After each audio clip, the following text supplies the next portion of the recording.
Welcome to the Plateau of Plato channel, your sanctuary for sleep.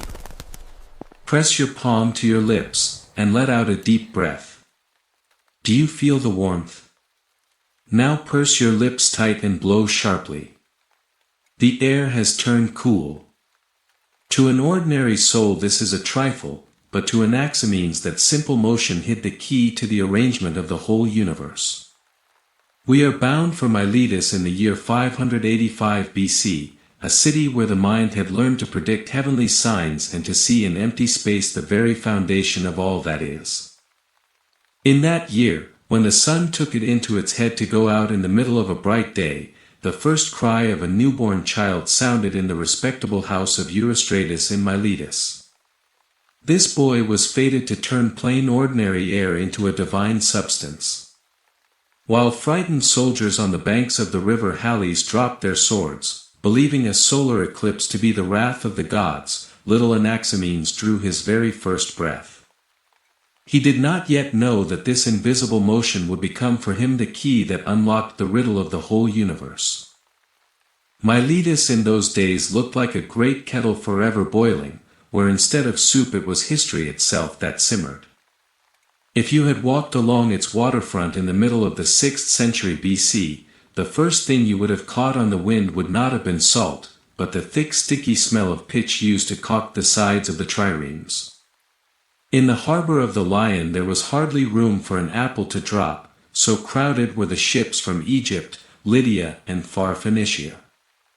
The creak of leather ropes, the cries of gulls, and the rough cursing of sailors all mixed into that very music of change that young Anaximenes soaked up from his very cradle. The very sandals of the citizens did not merely tap on the gravel, they beat out the rhythm of the richest city in Ionia, where every stone was soaked through with the spirit of profit and curiosity. The house of Epilogue, the father of our philosopher, stood in a fine quarter where the floors were laid not with plain stone but with smooth sea pebbles arranged in fanciful patterns. Inside it smelled of olive oil from heavy storage jars and of dried lavender that the women tucked into the folds of woolen cloaks. In the evenings oil lamps flickered in the rooms, throwing dancing shadows on the wall paintings that showed the deeds of ancestors. But while the house itself was hushed, broken only by the steady drip-drip of the water clock, the clepsydra, beyond its walls life bubbled away in a way the Olympians themselves never dreamed of. In the baths and porticos of Miletus that your people discussed not only profitable deals for purple wool but also the latest gossip about their neighbors. And the neighbors of the Milesians were a rough lot. From the east loomed Lydia with its legendary king Croesus, whose gold reserves drove every merchant of the known world out of his wits. The Lydians were sharp fellows, they were the first to think of minting coinage, and the Milesians quickly understood that silver clinking in the purse persuaded a man far better than the flight of birds over a temple. Yet behind Lydia a young and hungry Persian empire was already beginning to stretch. Of this men whispered in the shade of the columns, as of a storm that was about to wash away the snug little world of the Ionian cities. The culture of that day was thick and sharp, like well-aged wine from Chios. Though the great tragedians such as Sophocles and Euripides were not yet born, theater was already peeping through religious festivals. Wandering rhapsodes recited Homer's verses in the squares, and in the evenings rich households listened to the lyric poetry of Alcaeus or Sappho. This was a time when the spoken word was beginning to gain weight of its own, apart from the will of the priests. It was considered good breeding to have your own opinion about how to hitch a chariot properly or why one musical mode stirs the blood while another sinks the heart into melancholy. While little Anaximenes clutched his mother's finger, the human mind in other parts of the world was not napping either, it was putting on a true intellectual fireworks display. Far away in India the sages of the Vaisheshika school were already whispering that the world is made of invisible minute particles, paramanu, that move forever through space. In China the old masters were laying the foundations of what would later be called the way of the Tao, the invisible and all-pervading beginning of everything that is. Ideas were flying through the air like dandelion seeds, crossing borders on the backs of camel caravans and in the holds of swift ships. Miletus was the great crossroads where those seeds fell into the richest soil. Life in Miletus in the 6th century BC naturally nudged a man toward asking questions. Why is the sea salty? Why does the wind blow now from the north bringing cold and now from the south scorching the face? Young Anaximenes watched the morning mist hide the shapes of the islands and then dissolve without a trace in the sun's rays. He noticed how after rain the earth smells of life and how tiny insects are born in the dust of the roads. To him the world was no set of frozen statues of gods, it was a breathing creature that forever changed its density and shape. His father Eurystratus, being a practical man, often took his son to the agora. There, among the rows of Phoenician blown glass and the piles of Scythian furs, the boy learned to listen not only to what people said but also to what they left unsaid. He watched the faces of merchants change when news came of a new tax in Sardis or of a storm that had sunk a convoy of ships. Those lessons in worldly wisdom were meant to turn him into a shrewd manager of his own affairs, but inside the young man a rebellion was already stirring. While his companions boasted of new buckles for their belts, Anaximenes could sit for hours on the shore and watch the sea foam melt into the sand, becoming invisible vapor. Raising a child in a noble house was a stern business. The gymnasium trained the body in hardship and discipline, and the school of music trained it in rhythm and harmony. Anaximenes rubbed his skin with olive oil until it shone, wrestled in the dust of the palestra and ran on the scorching sand, but in every movement he looked for that invisible power that makes the lungs expand and the blood race faster. For him breathing became the first riddle of the universe. He noticed that on a frosty day a thick mist comes from the mouth, almost like a cloud, and he wondered whether all the rest of creation might be made of this same thin stuff. By the 6th century BC, Miletus had become a kind of open-air laboratory. People did not merely believe myths there, they had begun to test them for soundness. If a thunderstorm came up, an old fisherman on the quay might still mutter about Poseidon's anger, but a young merchant would already look at the clouds with a skeptical eye. He had seen how the wind tears clouds apart and remembered the talk in the shaded porticos, that lightning is just a spark caused by the friction of air currents, not a zigzag thrown by the king of the gods.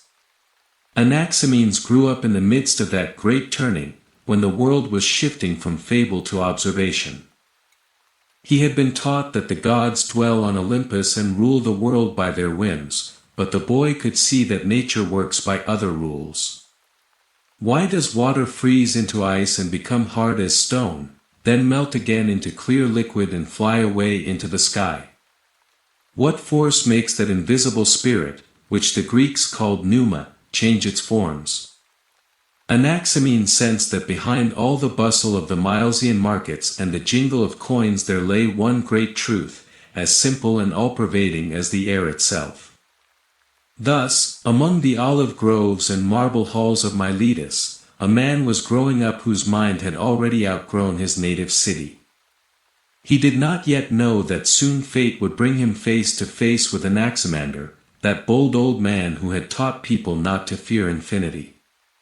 But the seeds of the future teaching about air as the soul and first principle of everything had already put forth their first prickly shoots in the soul of Eurystratus's son. He was preparing to take the most important breath in the history of human thought. In the school of Anaximander the air smelled not only of old scrolls and dust, but of scorched copper, salt water, and the scent of a coming storm. Here young Anaximenes learned to see the world as a vast mechanism, where stars are not holes in the sky but fiery wheels. We will step into the workshop of the first scientist of Europe to understand how among sketches drawn in sand and arguments carried on until voices grew hoarse there was born the idea that everything in existence has a single physical cause, one you could feel against your own skin. Picture a young man raised in comfort who, instead of counting the profits from Milesian wool, spent his days in shady porticos listening to old men. Anaximenes found himself in a singular position, poised between two titans, the patriarch Thales and his daring student Anaximander. This was no meeting in a cramped study, it was standing in the powerful force field of the two greatest minds of the age, who without knowing it were forging the future of all our thought. In those years Miletus itself was a single place of learning, a vast open-air lecture hall where the horizon itself served as the textbook. The city resembled an enormous drafting board spread between sea and sky, where houses and temples were only temporary notes in the margins. Anaximenes walked the same quayside stones that had felt the steps of Thales when he returned from his travels in Egypt and explained to astonished fellow citizens the very nature of proportion, how from the short shadow of an ordinary staff one could measure the height of the Great Pyramid. Always before the young man's eyes stood that same gnomon, a simple upright stick that in the hands of Anaximander had become a magic rod able to measure time and capture the tilt of the ecliptic. Learning in this school knew no dull walls. The teacher might suddenly stop on the wet sand at the water's edge and begin to draw the first map of the world, explaining as he went why our Earth has the shape of a massive stone cylinder. Here we must pause and understand what is most important. What we today call the Milesian school is in truth the first attempt in human history to explain the world without the help of the gods. The name itself came much later, when the great systematizers of antiquity from Aristotle to later doxographers such as Theophrastus decided to gather these three Milesian rebels under a single roof for convenience of classification. They did it to trace the logic of the human mind's development.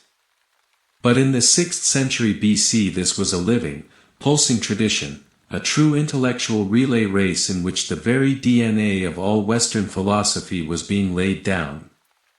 It was a daring project to search for a rational order where before people had seen only chaos and divine whim. This is the very essence of all ancient thought, the shift from myth to logos, from tales told around a fire to the dry and exact observations that would become the foundation for all future European science. To grasp the scale of that revolution, it is worth remembering where it all began. Thales was the first to make the great breakthrough when he declared that the origin of everything is water, a tangible physical element, not the will of Zeus. He gave the world the idea of the unity of matter. His successor Anaximander went further, understanding that any specific element was too small for the scale of the universe. He introduced the concept of the Apeiron, the boundless and indefinite origin that forever gives birth to worlds and absorbs them again. Anaximander was the first to dare draw a map of the oikumene and to suppose that the earth hangs freely in space, held in place by a balance of forces. It is worth noting that Anaximenes lived in an age that we today see through the haze of centuries as a fixed, ancient classic. To us Anaximander himself is hoary antiquity, almost myth. But if we brush away the dust of time we see that for Anaximenes his own time was pure, ringing modernism. Imagine it, what we regard as eternal truths were just then being pulled fresh from the kiln. Greek theater in those days was not stuffy classicism but a bold avant-garde, an experiment carried out in the living heart of the city. It was wooden stages, homemade masks and that same youth cutting a rug, young people doing heaven knows what, laughing at the old rules. People were only beginning to understand the magic of transformation, when one man before a crowd ceased to be a neighbor on the street and became a hero or a god.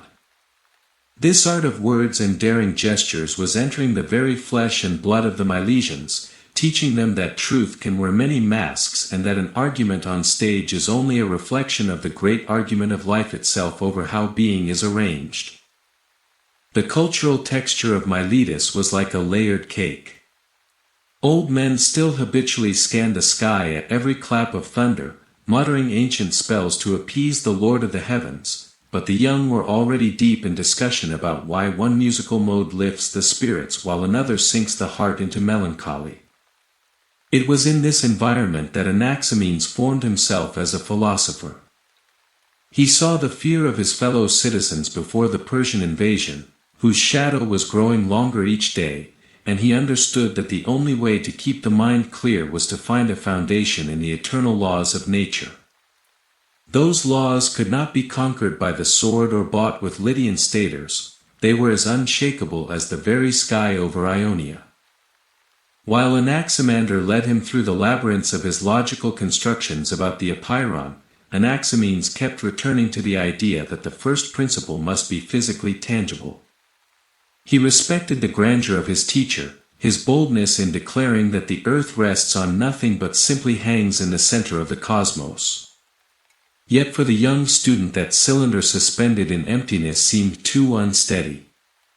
He needed to find that very cushion of air upon which the whole world might rest. And so, in the shadow of the Milesian columns, amid arguments about heavenly wheels and the first experiments in theater, his own path was born, the path of a man who would soon declare that the invisible air is that very invisible glue on which all that exists holds together. Picture the world you have always known, smelling of olives and freedom, suddenly overshadowed by a vast empire. The year 546 BC became a point of no return for Miletus, wealthy Sardis fell, King Croesus lost everything, and the Persians stood at the doorstep. We will see how Anaximenes, at the very peak of his powers, tried to find in the invisible air an answer to the question of how to keep one's inner liberty when your own city becomes only a drop in a foreign crown. Let us first understand what that moment meant in our philosopher's life. In 546 BC Anaximenes turned 40 years old. For an ancient Greek that was not just a birthday but a sacred milestone called acme. It is the highest point, the zenith of human life, when the body has not yet lost the strength gained in the gymnasium and the mind has already gathered enough cool judgment and wisdom. In the way of thinking back then, it was at the acme that a philosopher reached his intellectual maturity and stood ready to present his chief work to the world. It was the age when a man in Ionia stopped merely listening to teachers and himself became the voice the city listened to. And just at that moment of intellectual triumph the Persian banners appeared on the horizon. To understand the terror that gripped the world of that day, you need to know what Sardis meant. To an ordinary Milesian, Sardis was something like New York and Las Vegas rolled into one. It was the capital of the Lydian kingdom, an incredibly rich and splendid city deep in the mainland. The Lydians were enterprising folk and very close to the Greeks in spirit. They loved music, luxury, and they were the first people in history to strike gold coins. Their ruler was the legendary King Croesus, whose name became a synonym for unimaginable wealth. Sardis was a shield for the Greek cities of Ionia, a kind of buffer that separated the cozy world of the Aegean shores from the harsh and foreign empires of the East. As long as Sardis flourished, Miletus could afford to philosophize in the shade of its porticos without worrying about its markets. And then, in a single season, that shield shattered. The great Cyrus, founder of the Persian Empire, swept in from the east like a fire across the steppe. Croesus, trusting an ambiguous prophecy from the Delphic oracle that he would destroy a great kingdom, crossed the river Halys and indeed destroyed a kingdom, his own. Sardis fell after a short siege, its impregnable citadel was taken, and Croesus himself narrowly escaped being burned alive. For the people of Miletus the news struck like thunder out of a clear sky. It was the collapse of the whole order of the world. The richest capital of the region had turned into a Persian satrapy in a matter of weeks. Part 3. Anaximenes watched all this from his acme, from the height of his 40th year. While his fellow citizens in terror strengthened the city walls and argued about politics, he saw something larger in that chaos. The fall of Sardis and the coming of the Persians were for him a vivid lesson in how short-lived any human constructions are, from golden thrones to fortress ramparts. Everything that seems solid and unshakable can crumble to dust under the pressure of an outside force. In those anxious days the philosopher went more and more often to the seashore, where the wind blew as steady and impartial as it had in his childhood. He understood that if there was anything truly eternal in the world, it was not the walls of Sardis nor the ships of Miletus. It was the invisible element that runs through Greeks and Persians alike and through the very sky above them. Air became for him a symbol of absolute freedom and omnipresence. It cannot be taken captive, it cannot be taxed, and no king however great can live a single moment without it. It was then, amid the thunder of falling empires and the fear of an unknown future, that Anaximenes began to shape his main idea. If the old world order had died, then a new foundation must be found, one that fears neither time nor change. He decided that the first principle of all things must be air, boundless, alive and forever changing, able to compress into solid stone and expand into pure flame. This was his form of resistance against chaos, the attempt to find a higher law where others saw only the whims of fate and the force of the sword. Thus in 546 BC, at the turning of the ages, the 40-year-old philosopher of Miletus turned his observations into a system. While the world around him was being reshaped to the patterns of Persian kings, Anaximenes drew a map of a different kind, a map of the universe where the ruling power was not the anger of conquerors but the eternal breath of nature itself. He was preparing to present his work to a city that would never again be the same. Imagine that the whole universe is a fabric of the finest weave, which an invisible weaver now draws tight into the hard knots of stone, now stretches into the transparent silk of empty space.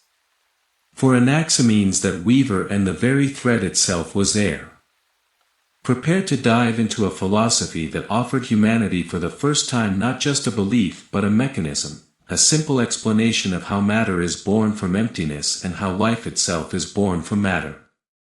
By the time Anaximenes was ripe for his own manifesto, the names of his great predecessors were already ringing through Miletus. Old Thales, may the earth rest easy on him, had made a true revolution when he declared water the first principle. But the 40-year-old Anaximenes, looking at the heavy waves of the Aegean, understood that water was too sluggish. It flows downward, it fills vessels, but it cannot be everywhere.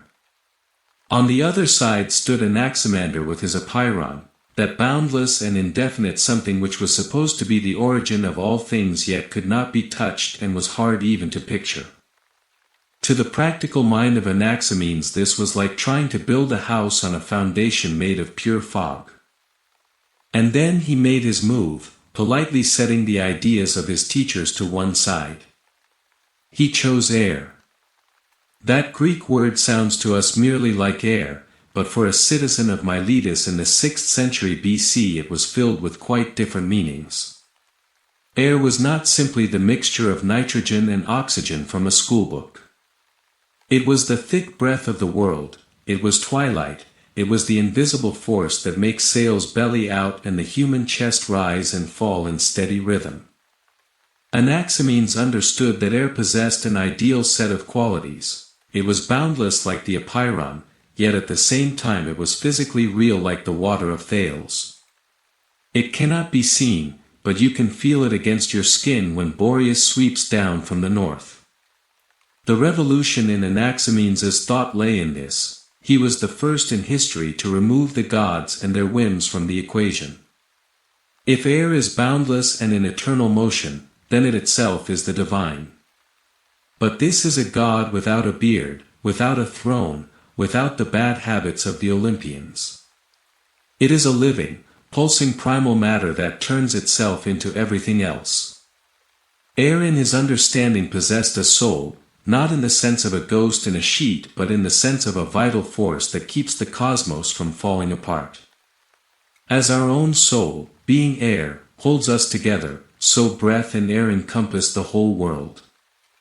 That is how, according to tradition, the philosopher wrote it in his treatise.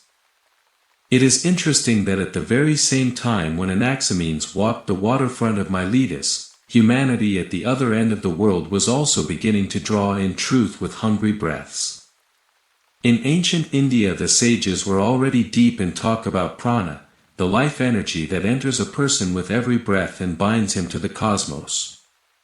In China ideas were taking shape about qi, the invisible current that flows through mountains, rivers, and human bodies. Those teachings, born thousands of miles apart, echoed each other in the main point: life is the movement of the invisible, and breathing is the bridge between a man and infinity. The Milesian philosopher became the link that translated those intuitive guesses into the exact language of Western logic. The choice of air had a deep psychological background as well. In the age of the Persian Wars, when city walls crumbled and the gold of Lydian kings turned to shards, air seemed the one truly reliable thing. It cannot be taken captive, it cannot be burned in a fire, and it cannot be taken from a conquered man.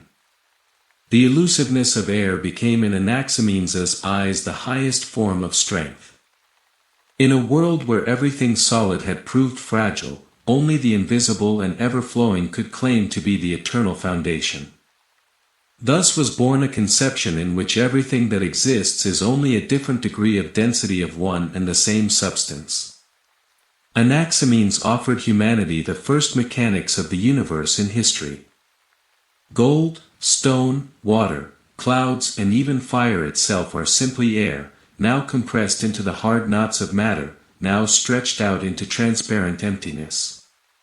It was a grand and at the same time wonderfully comfortable picture of the world, where every breath you take connects you to the farthest stars, because you and they are woven from one and the same invisible thread.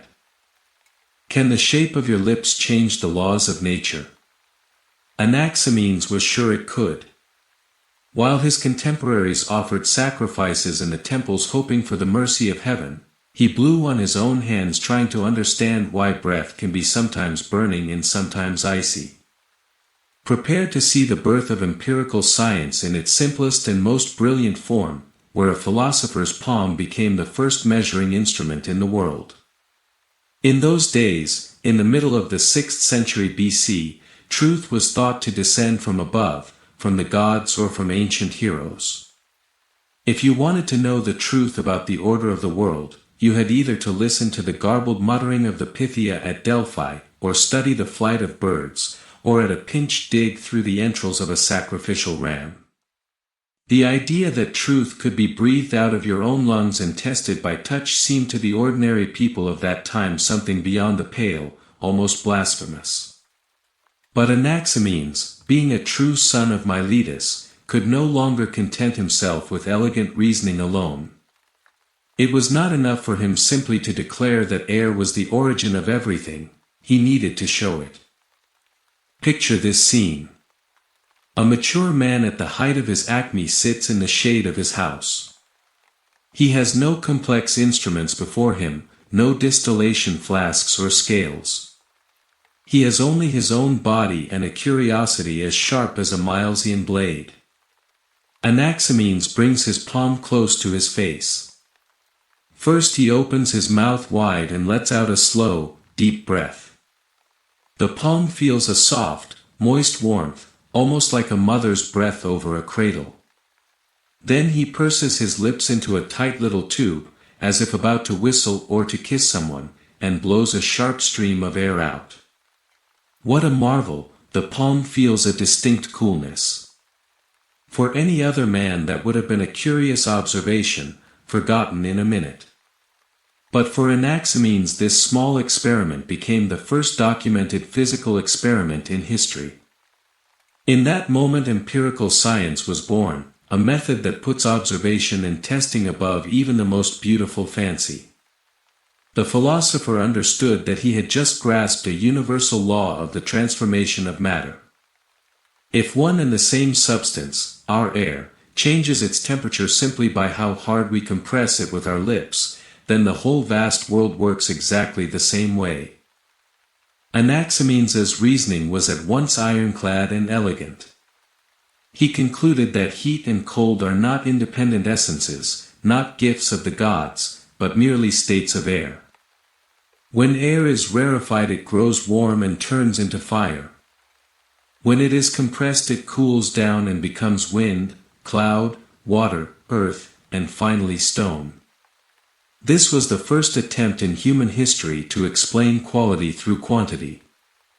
There was no longer any need to invent hundreds of different elements, one was enough, simply changing its density. The context of the age made this gesture even bolder. While in neighboring city-states priests were divining from the smoke of fires trying to foretell the outcome of the Persian invasion, Anaximenes was laying the groundwork for future thermodynamics.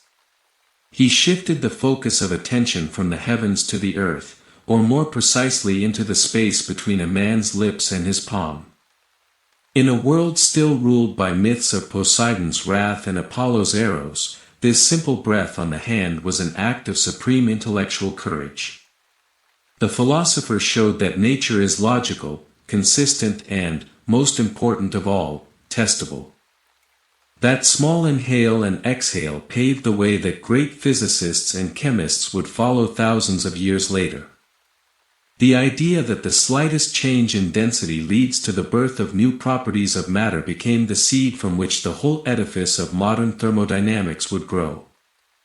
But then, in Miletus, it was simply the breath of a wise man who decided that his own palm was a more reliable witness to truth than all the soothsayers of the known world put together. Anaximenes proved that the cosmos lives by the same rules as our own body, and that the greatest secret of the universe is hidden in every breath we take. If air can change its properties simply by being compressed between the lips, what would stop it from turning into gold, or wood, or sea salt? Anaximenes did the impossible, he united all the things in the universe under a single mechanism. This is the story of the birth of the concept of density, where a philosopher first explained why the world is so varied while remaining absolutely one in its foundation. In the middle of the 6th century BC, the best minds in Hellas were haunted by one cursed question: how can many things come from one? If the world is single, why is stone so hard and flames so biting? Thales spoke of water but could not explain clearly how liquid moisture turns into the dry dust of the roads. Anaximander dreamed of the boundless Apeiron, but that was too far removed from everyday life. Anaximenes, standing at his acme on the threshold of great discoveries, found a key that opened all doors at once. That key was called density. At the heart of his system lay two great processes, two breaths of the cosmos, manosis and pyknosis. To us they sound like medical terms, but to a Greek they were living, understandable actions, rarefaction and condensation. Anaximenes pictured the world not as a collection of different bricks but as a single endless dough that an invisible baker now stretches to transparency, now compresses into a tight lump. This was the first attempt in history to explain quality through quantity. There was no longer any need to search for magic in the turning of iron into rust or water into steam. One only had to measure how tightly the particles of the invisible spirit were pressed together. His chain of transformations was logical and beautiful in its simplicity. Picture pure, primal air.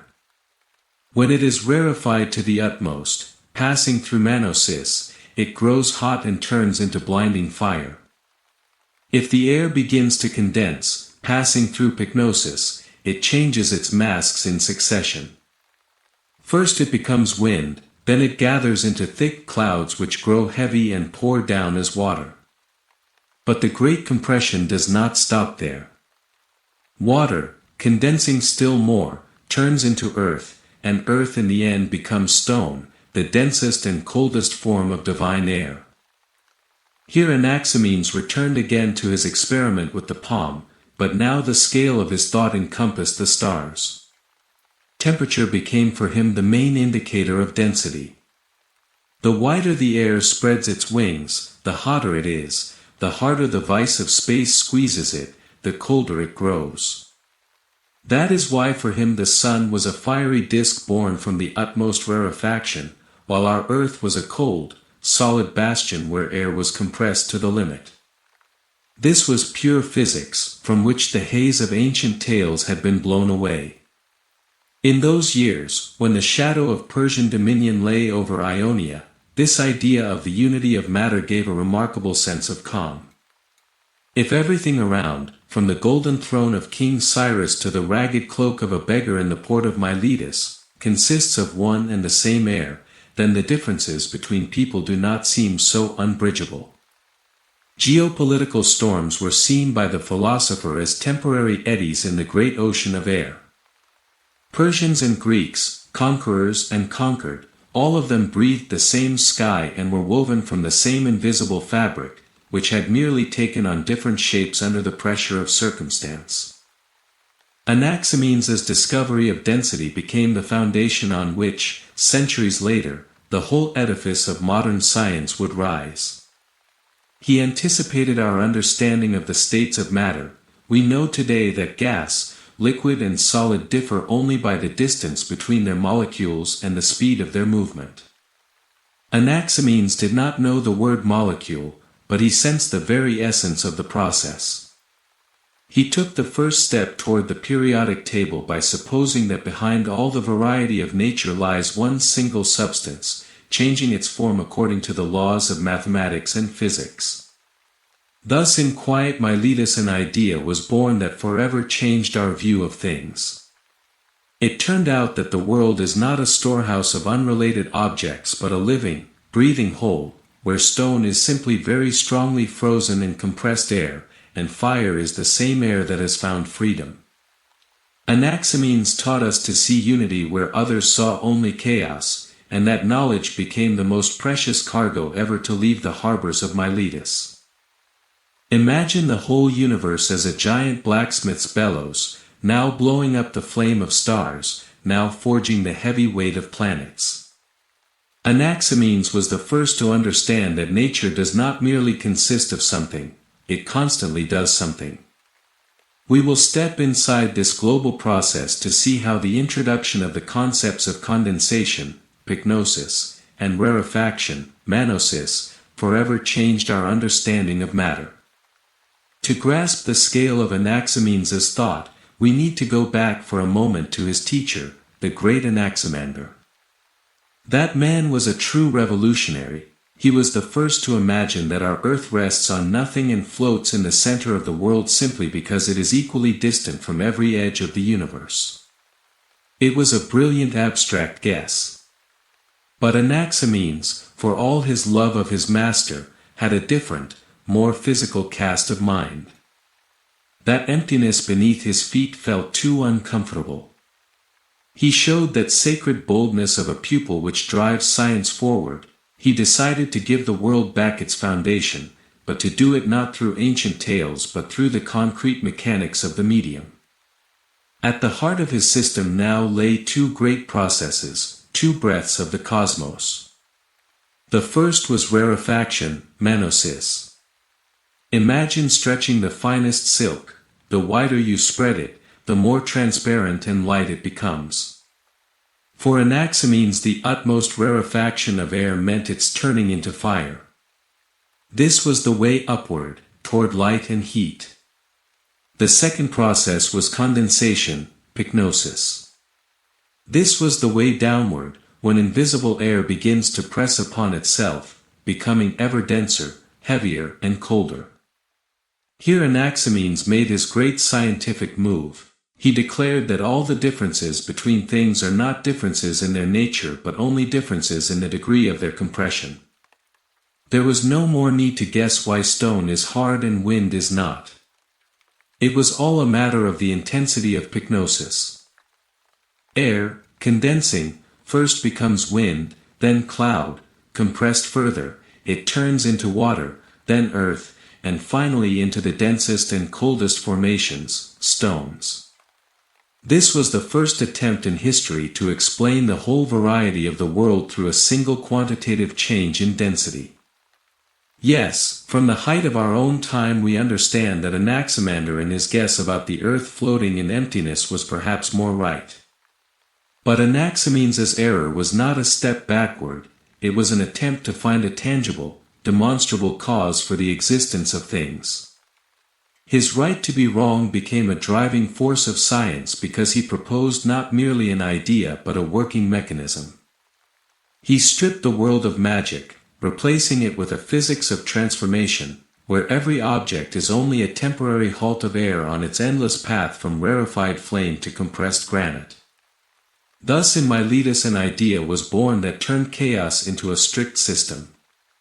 It turned out that the cosmos is not a frozen stage set but a machine forever at work, where air constantly changes its masks, now becoming a light breath, now turning into the unshakable foundation beneath our feet. Have you ever stopped to think what the birth of a whole universe could have in common with the making of an ordinary piece of felt? Anaximenes found the answer in the workshops of the Milesian craftsman. We will discover how the process of felting will become for him the perfect model of the creation of the world, where the invisible hands of nature simply beat the loose air into the dense fabric of reality. In those years Miletus was not only a philosophical hub but an industrial giant of the Aegean. The city was famous for its fine-wooled sheep, and every inhabitant knew from childhood the sound of the loom and the special smell of the workshops where felt was made. For Anaximenes those workshops became true laboratories. He noticed that when a workman took a pile of loose, almost weightless wool and began to press, rub and pound it, the stuff changed its properties as if by magic. A soft cloud of fibers turned into a dense, rough, impervious material able to keep out rain and wind. In that simple craft the philosopher saw a mirror of the whole universe. For him the primal air, was like that unspun wool, light, everywhere present and malleable. But once the mechanism of condensation, pyknosis, went to work, the air began to felt. Anaximenes explained to his fellow citizens, look at felt, it is the same wool, only it has become closer to itself. And so it is with our world, the stones under our feet and the earth itself are only air felted to the limit, having lost its transparency but gained solidity. Nature for him did not work like a capricious Zeus hurling lightning bolts, but like an experienced felt maker who methodically and steadily turns the loose into the dense. If you understand how your cloak is made, you understand how the universe is made. That was the main message of Anaximenes, which made science accessible to everyone.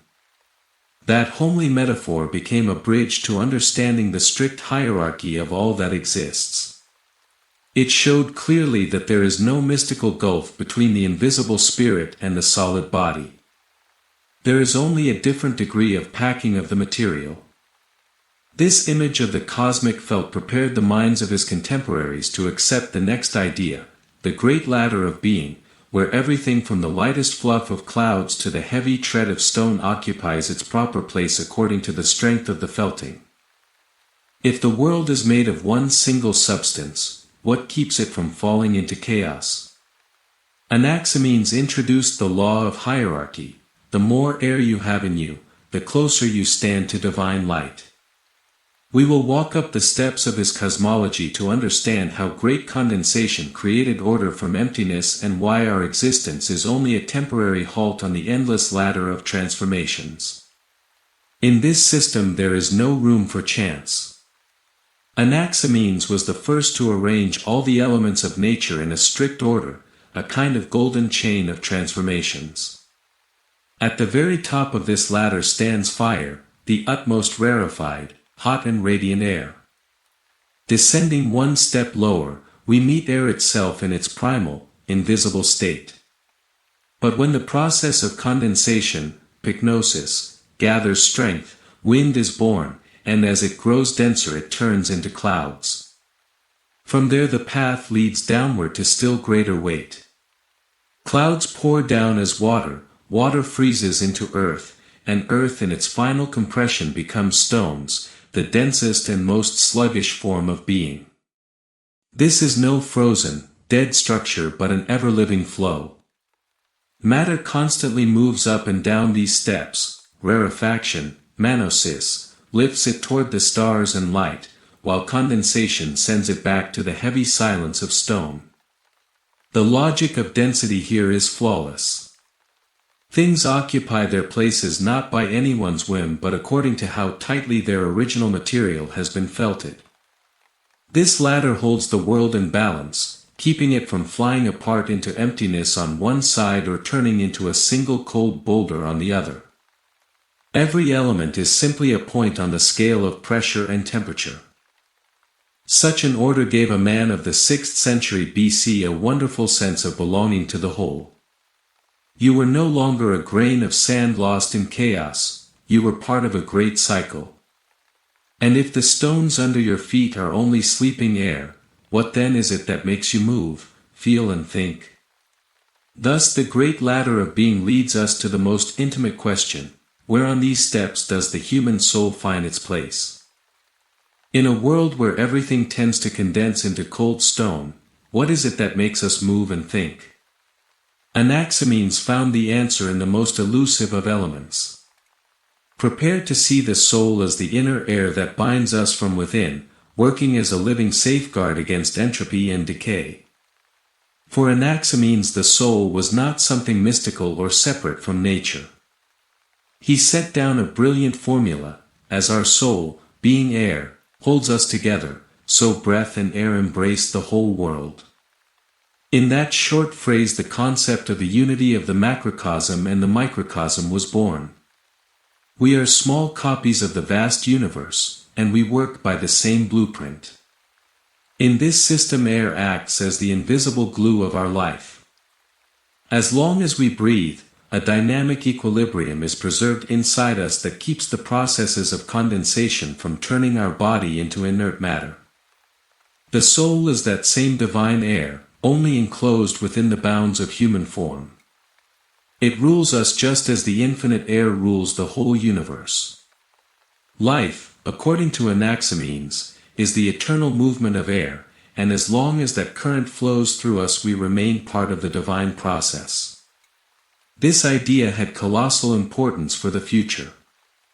If the soul is material and kin to the stars, then by knowing ourselves we learn the laws of the cosmos.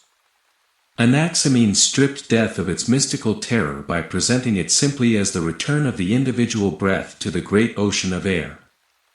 Yet while we are here, it is this invisible inner core that keeps a living being from falling apart. Having understood how this inner glue holds a man together, Anaximenes was led inevitably to the question, what then holds the planet itself? If our body needs the support of air, then the giant Earth cannot simply hang in empty space without a solid foundation. Thus the logic of the Solasbreath prepared the ground for his most famous and controversial theory, the theory of the flat Earth floating on a cushion of air. Imagine having to choose between a flying cylinder and a solid table. For the Greeks of the 6th century BC, Anaximenes' choice of a flat earth was not a step backward but a triumph of common sense. We will learn why Anaximenes' table seemed to his contemporaries far more logical and safe than the mysterious drum of his teacher Anaximander, and how this idea fitted harmoniously into his general physics of air. In the history of science it often happens that a student brings down to earth the soaring fantasies of his teacher. Anaximander, as we remember, made a colossal breakthrough when he declared that the earth has the shape of a cylinder and floats in empty space without any support. But for Anaximenes, a man of practical mind, that emptiness underfoot was frightening and physically inexplicable. He decided to give the world back its foundation, but to do it not through mythology but through his own theory of density. In Anaximenes' system the shape of the planet was decisive. In his cosmology the Earth is a wide, flat disk like a table. This shape was chosen not out of ignorance but out of a strict logic of how a medium resists. If the world is filled with air, a broad, flat body will rest on it much better than a narrow or round one. Anaximenes used a vivid image: the earth closes off the lower layers of air like a tight lid on a kettle. Because of its huge area, it literally traps the air beneath it, creating a zone of high pressure under the disk that keeps the planet from falling down. This was a rejection of Anaximander's frightening void in favor of a dense and understandable element. To the people of Miletus, such a model seemed the height of scientific thought. It explained the stability of the world through physical laws familiar to everyone, removing any unnecessary mysticism. The shape of a disk perfectly prepared the ground for the next step in his reasoning. If the earth is a flat platform, then it could not merely hang but float, just as a light leaf floats on the wind. Thus the logic of form led Anaximenes to his most beautiful mechanical metaphor, the concept of the planet's cushion of air. If you have ever tried to keep a feather afloat simply by blowing on it from below, then you understand the workings of the universe about as well as Anaximenes did. And he, let it be said, understood a damned lot for a man whose only instruments were his own lungs and a clear head. While his learned neighbors argued about what held the world up, whether on the backs of giant turtles or on the solemn word of the Olympians, our philosopher simply pointed to the air. Anaximenes declared that the earth does not fall into the void for the same reason a flat lid does not sink into a pot of boiling soup at once but slides about on the steam for a while. Our planet is a huge, heavy but wonderfully airborne flat disk. It stays up because beneath it there lies an endless ocean of compressed air. That air pushes up from below with such force that the earth has nowhere to go but to float in that eternal draft. Picture this magnificent physical trick: a colossal slab of stone and earth, with all its mountains, temples, and noisy markets, is actually floating on an invisible cushion. To the ordinary man of that time this sounded like pure humbug. But Anaximenes, with a knowing squint, invited them to recall an ordinary sheet of parchment. Throw it flat and it will glide along, resting on the air. So too the earth, being broad and flat, catches the rising currents of the great air with its belly. In this theory there was that simplicity which smells of truth from a mile off. Anaximenes removed the frightening emptiness from underfoot that had troubled his teacher Anaximander and replaced it with something tangible. Air in his system became not merely what we breathe but a true cosmic foundation, springy and reliable. And if you asked whether this foundation ever tired of holding such weight, Anaximenes would only smile. The air is boundless, and boundlessness, as everyone knows, never grows weary. Thus our Milesian turned the whole planet into a kind of great celestial ship that needs no anchor because the element itself will not let it sink. It was a victory of engineering thought over mystical fear.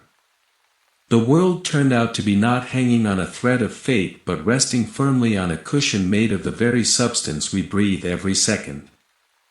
If our earth rests motionless on its invisible cushion of air, what force makes the burning bodies race over our heads like dogs slipped from the leash?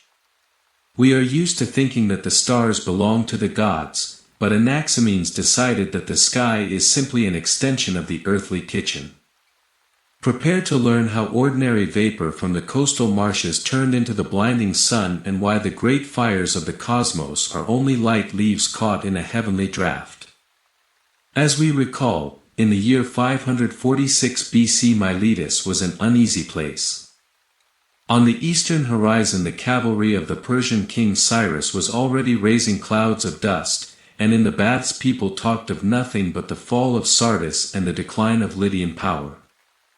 In such times men usually seek refuge with the gods, but Anaximenes, watching the morning mist rise over the marshes of the Meander River, sought refuge in logic.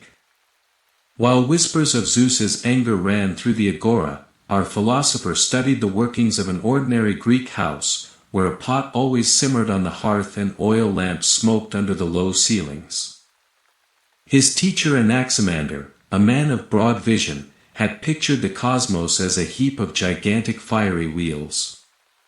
In his version we lived inside a vast mechanism where the sun was 28 times larger than the earth and the stars were merely holes in hollow rims through which the light of primal fire seeped. Anaximenes, with his shrewd squint of common sense, decided that the old man was making things too complicated. Why build heavenly factories when everything could be explained by simple evaporation? Anaximenes declared aloud that the heavenly bodies were not gods or holes in wheels but flesh of our sinful earth. The process, he thought, was as simple as baking a flatbread. Moisture rises from the earth's surface, becomes more and more rarefied, and under the influence of eternal motion catches fire and turns into flame. That is how the stars were born, from damp mist and marsh vapors. The sun and moon in this system were the same creatures of the lowlands, only they had gathered more heat and density. At the same time at the other end of the world, in dusty India, the sages of the Vaisheshika school were also puzzling over the nature of matter. They spoke of invisible particles joining to form tangible things, but Anaximenes went further. He bound heaven and earth with a single physical umbilical cord. While in Athens the first actors of Thespis were only beginning to put white paint on their faces, preparing to present the people with tragedies about the fates of heroes, Anaximenes was already staging his own physical drama. In his world the destiny of the stars was no more mysterious than the fate of steam over a boiling pot. For the citizens of Miletus, used to Helios crossing the sky in his golden-maned chariot, this was wilder than any comedy Aristophanes would put on 100 years later. But Anaximenes' logic struck without missing. If everything in the world is air, then the stars too must be part of it. He stripped the cosmos of its mystical awe and turned it into a vast laboratory. The stars became for him light fiery plates that float on high, pushed from below by the same air that supports our earth. They do not fall only because they are too light and volatile, like a spark that rushes upward from a fire until it cools. Thus in the quiet of Milesian evenings the first physics of the heavens was born. Anaximenes proved that the cosmos is not an alien, frightening place but a home, where everything works by the same rules. And if you see a bright point in the night sky, know that according to our philosopher it is simply a piece of the very earth you stand on that has found wings and caught fire in the eternal movement of the great air. If the sky is not a solid dome and the stars are fire, why does that fire not rain down on us in a deadly shower? Anaximenes had an answer that combined the grace of nature with the rigor of physics. This is the story of floating lights and how a philosopher used the image of a leaf to explain the great balance of the cosmos.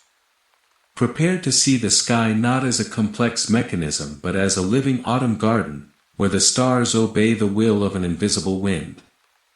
In those days of 546 BC, Miletus smelled of damp leaves and the salt of the Aegean.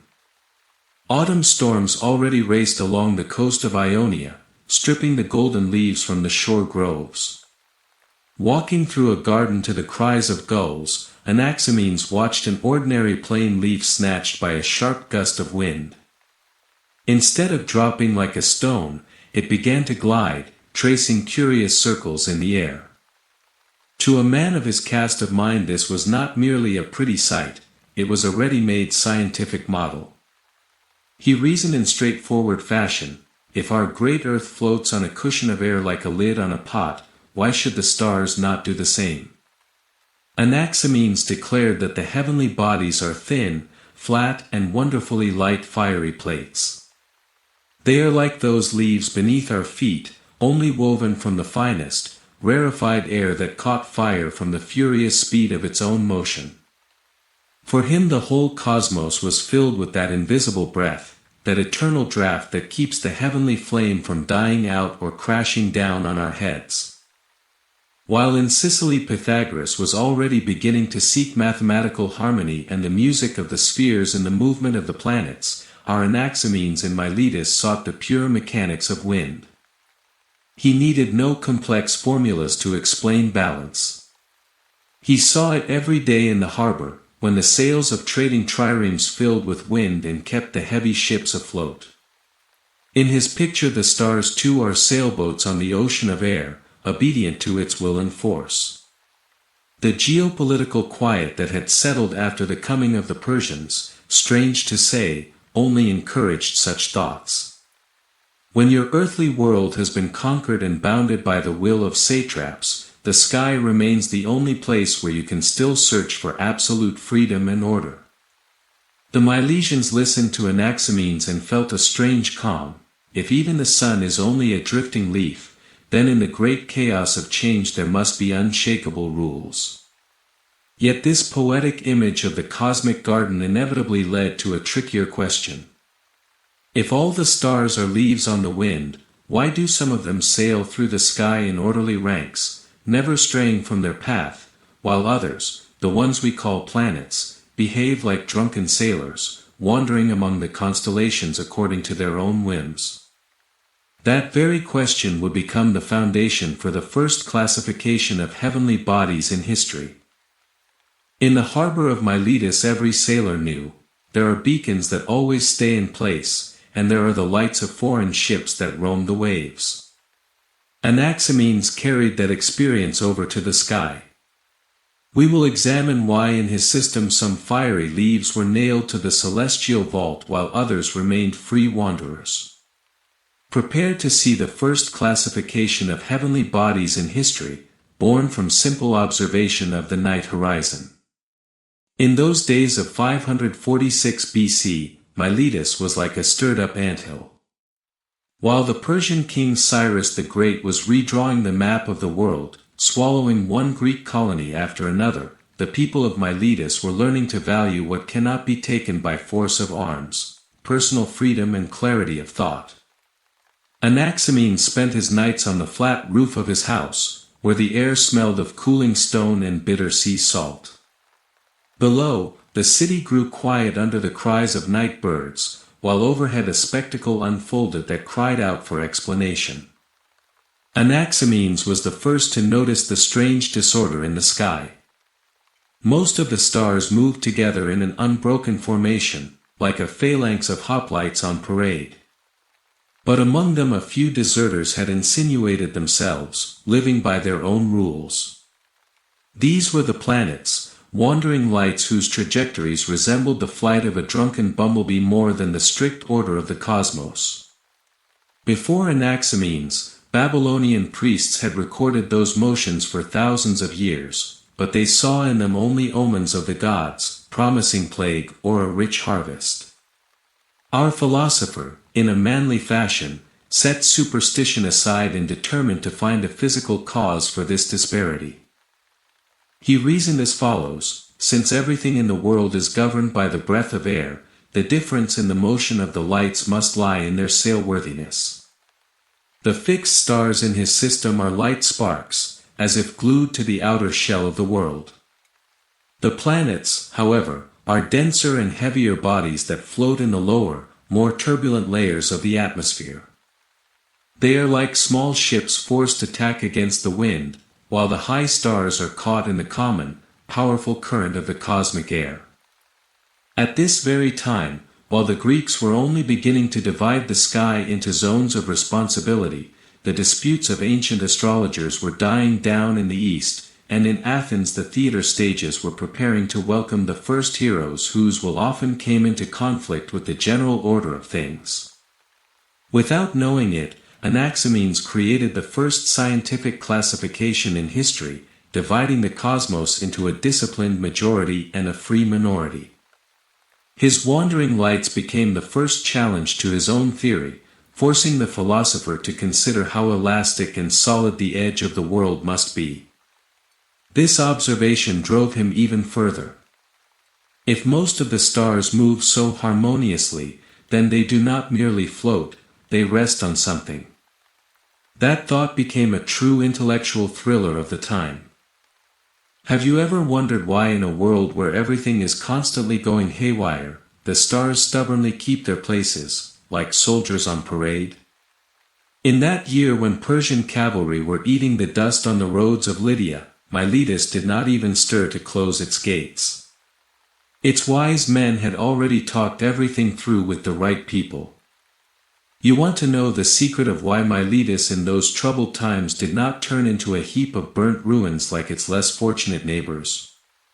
While other Greek city-states were straining their throats crying out to the gods or uselessly trying to fend off the Persians with rusty swords, the Milesians were busy with real business. For generations they had made their young men break their heads over questions like where the world came from and why water is wet. A pointless occupation, you might think, for a serious man, but the result was statesmen with minds sharpened like razors. Those fellows understood that there is no resisting brute force unless you have logic on your side. When the Persian king Cyrus the Great was first sizing up Ionia, the Milesian politicians, brought up on the stern school of proof and the search for first principles, had already played such a trick that the invaders themselves proposed making them allies. They simply proved to the Persians that being friends with Miletus was cheaper and more profitable than burning it. Pure calculation, no magic at all. While the city rang with construction and rich merchants were building themselves villas overlooking the sea, Anaximenes wandered among stacks of cedar planks and listened to the whine of saws. His city prospered because order and solidity were prized there. And that same order he sought in the heavens. Anaximenes reasoned simply, if you want the roof of your house not to fly off at the first storm, you take good nails and fasten the boards to the rafters. In his picture the universe was built no worse than a good Milesian warehouse. He declared that the edge of our world is a solid, icy, or crystalline sphere. It came from air that at the farthest limit of creation had condensed so tightly that it became harder than diamond and colder than a winter night. And the stars in this system are not ghosts or sparks but real golden nails with broad heads. In Greek he called them heloi. These lights are driven into the icy dome up to their heads, which is why they can keep their formation for centuries, not scattering every which way under the pressure of cosmic winds. Behind that crystal partition the ocean of primal fire rages, but we have nothing to fear from it. We see it only where those heavenly rivets are driven in. Through the points where they are fixed, light seeps into our snug tent. For a Milesian used to trusting only what he could touch or prove by logic, this was the perfect picture. The sky was no longer a frightening abyss, it had become an understandable engineering structure, a protective screen raised by the great craftsman nature. Such faith in the solidity of the celestial ceiling was a direct consequence of that very philosophy which helped the Milesians survive in big politics. When you understand how the stars are set, it is much easier to understand how people and their greed work.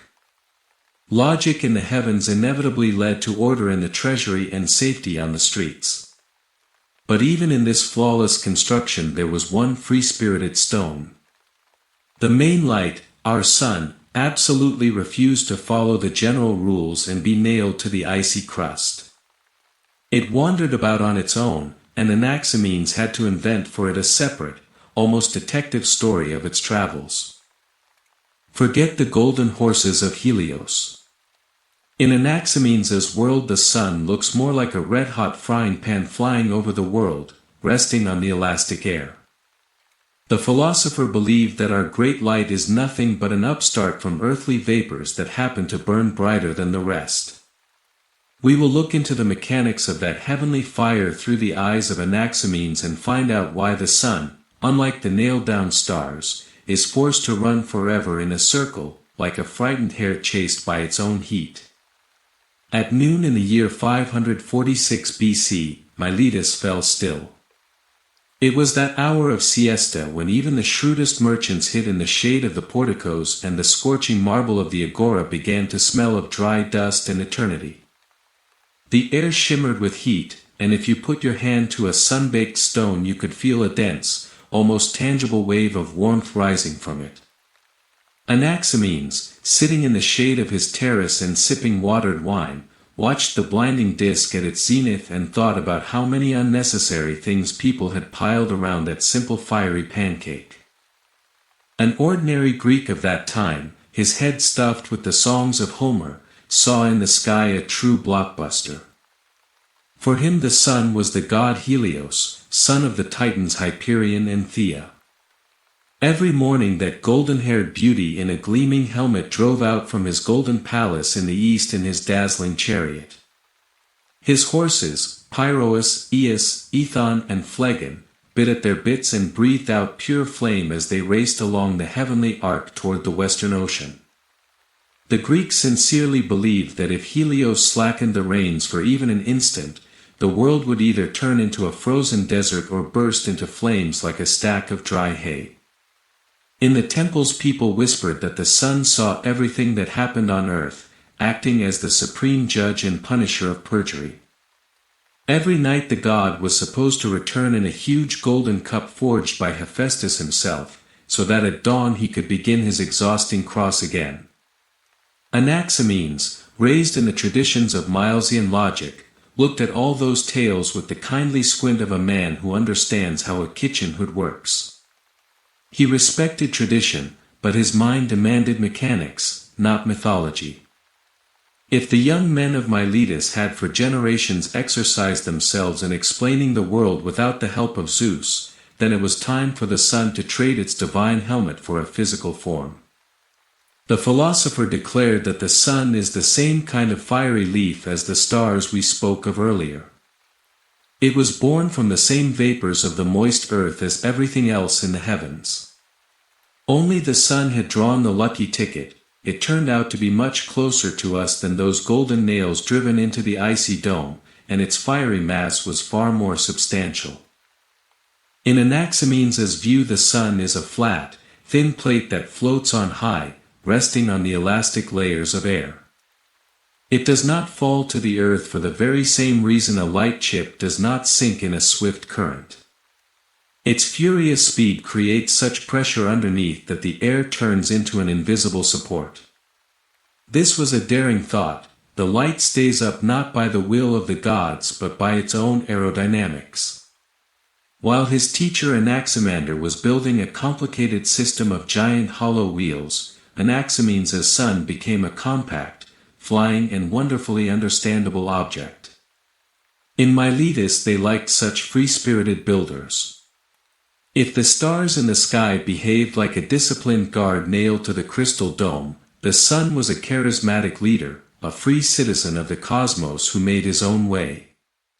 This was very like the political order of the city itself, where every self-respecting man had his own opinion and the right to maneuver. The logic sharpened in debates about the nature of heat and cold allowed the Milesians to pull off deals before which Eastern despots were helpless. But if the sun is only a flat fiery disk flying over the world, where does it go at night? Why does it not drop over the edge of the horizon but simply vanish or hide? That riddle demanded another ingenious explanation, one that would overturn the Greeks' ideas about what happens when the first evening lamps are lit in Miletus. And Anaximenes found that explanation. He hid the great light behind the highest mountains in the north. Imagine walking with a torch around a huge house. At some point the wall simply hides the flame from your sight. That was how Anaximenes explained the coming of night. He deprived the sun of its habit of diving into the ocean and made it perform an endless detour around the northern lands. In Miletus people believed in the existence of mythical mountains higher than the clouds, and that simple idea helped the philosopher keep his universe whole without having to bore a hole in the earth for the sunset. In those days, when the shadows on the agora of Miletus began to lengthen, an ordinary Greek would instinctively glance toward the west. For him the sunset was a majestic and slightly frightening ceremony. It was believed that Helios, spurring his tired horses, plunged straight into the bottomless waters of ocean, the river that encircled the inhabited world. Then came the rule of Nyx, the ancient goddess of night, whose dark veil hid the movements of the gods from mortal eyes. But Anaximenes, watching the oil lamps being lit in the port taverns, only chuckled at those fears. His mind, used to drawings and logical chains, refused to believe that the sun every night dug a tunnel under the foundation of the universe. Our philosopher reasoned directly: if the sun went under the earth, then at night it would light the lower side of our earthly disk. But we do not see that, do we? Yet that does not mean that old Helios is merely fooling us. Anaximenes declared that the sun neither falls nor, for certain, goes out in the water like a half-eaten firebrand. It continues its flight high above, keeping all its heat and brightness. It is only that its path lies not under us but around us. For that scheme to work, Anaximenes needed one essential piece of cosmic architecture. He supposed that in the far, mysterious north there rise mountains of such unimaginable height that their peaks pierce the clouds and reach into the stratosphere itself. In those years the Greeks often whispered about the mythical Rhipaean mountains, beyond which lived the blessed Hyperboreans, but Anaximenes turned that myth into a purely physical scream. When the sun, driven by the heavenly winds, finishes its daily watch over our heads, it simply goes behind those gigantic northern cliffs. It was a stroke of genius. The coming of night was explained not by the wrath of the gods but by the ordinary physics of shadows. When the great fiery leaf disappears behind a stone barrier in the north, its light simply stops reaching us. Coolness descends on Miletus, the evening breeze comes down from Mount Latmus, and the tavern keepers begin to shout louder, luring sailors to a jug of strong wine. But there, beyond the horizon, the sun continues its course, circling the earth in a wide arc, ready to reappear in the east the next morning as if nothing had happened. In Anaximenes' world there was no room for mystical dread of the dark. Night became a time for rest, not fear. If you knew that the great light was simply hidden behind a wall, you did not need to guess whether it would rise again tomorrow. Pure mechanics gave a man a sense of control over his life, worth more than any gold. Yet even this elegant theory had one slippery point: if the sun is fire and the northern mountains are ice and stone, why had they not melted away from such a fiery neighbor? Forget about a mirror that merely reflects another's light. In the 6th century BC, Anaximenes had a more interesting idea. He believed that the moon shines by its own light, though at half strength, because it is woven from denser, moister air than its solar counterpart. We will discover why the night light in his system resembles a floating dish, and how Milesian logic dealt with the phases of the moon, turning celestial geometry into an absorbing play of shadows and density. When dusk fell on Miletus, the city changed its face. The noise of building faded, giving way to the measured lapping of waves in the harbor and the distant sound of a kithara from the wealthy quarter. A path of moonlight lay on the water, turning the bay into molten silver, and the shadows of the Phoenician ships' masts grew long and sharp. An ordinary citizen, looking at that soft light, could not help recalling the tales of the goddess Selene. For a Greek of that time the moon was majestic Selene, daughter of the Titans, who drove onto the sky in a silver chariot drawn by a pair of dazzling white horses. Stories told that her beauty was so great that the stars grew pale at her appearance, and she was the mother of 50 daughters, the goddesses of the lunar months. Every night she made her journey, bathing in the waters of ocean, and the Greeks believed that her gaze gave dew to plants and peace to weary travelers. Selene was the divine shepherdess who kept order in the night sky while her brother Helios rested in his golden palace. The myths painted her as ever young and a little melancholy, whose presence filled the world with quiet awe. Anaximenes, of course, respected Selene and her 50 daughters, but as a man used to seeking first causes in everything, he preferred physics to genealogy. In his picture the moon was the sister of the sun by origin but not by quality. He taught that the moon is a flat body like a thin fiery dish floating on a cushion of air. Yet if the sun was made of the purest and most rarefied air, blazing into bright flame, the moon was a dirty fire. It was born from the moister, heavier vapors of the earth that could not cleanse themselves completely. Therefore its light is dim, cold and matte, like the flame of a candle trying to burn through a thick fog. Such an approach to the heavenly bodies was a fine mental exercise. In Miletus they understood, if you learn to distinguish the density of invisible air and to see why one body shines brightly while another barely glimmers, then you could not be fooled in the dark alleys of high politics. The men of Miletus trained their logic on the movement of the stars so that later, in the council of elders or the tent of a Persian satrap, they could instantly tell where glittering words hid the damp air of lies. The navigators in the harbor also valued that knowledge. For them the moon was not a goddess but a guide, whose properties and position could be calculated with the accuracy of a cubit. Anaximenes believed that the moon gives off its own light, however faint. That freed him from needing to explain a complex system of reflection. In his world everything was honest. What you are is how you shine. If you are mixed with earth and moisture, you will be a dim companion. Yet even this neat theory of a floating disk faced a tricky question.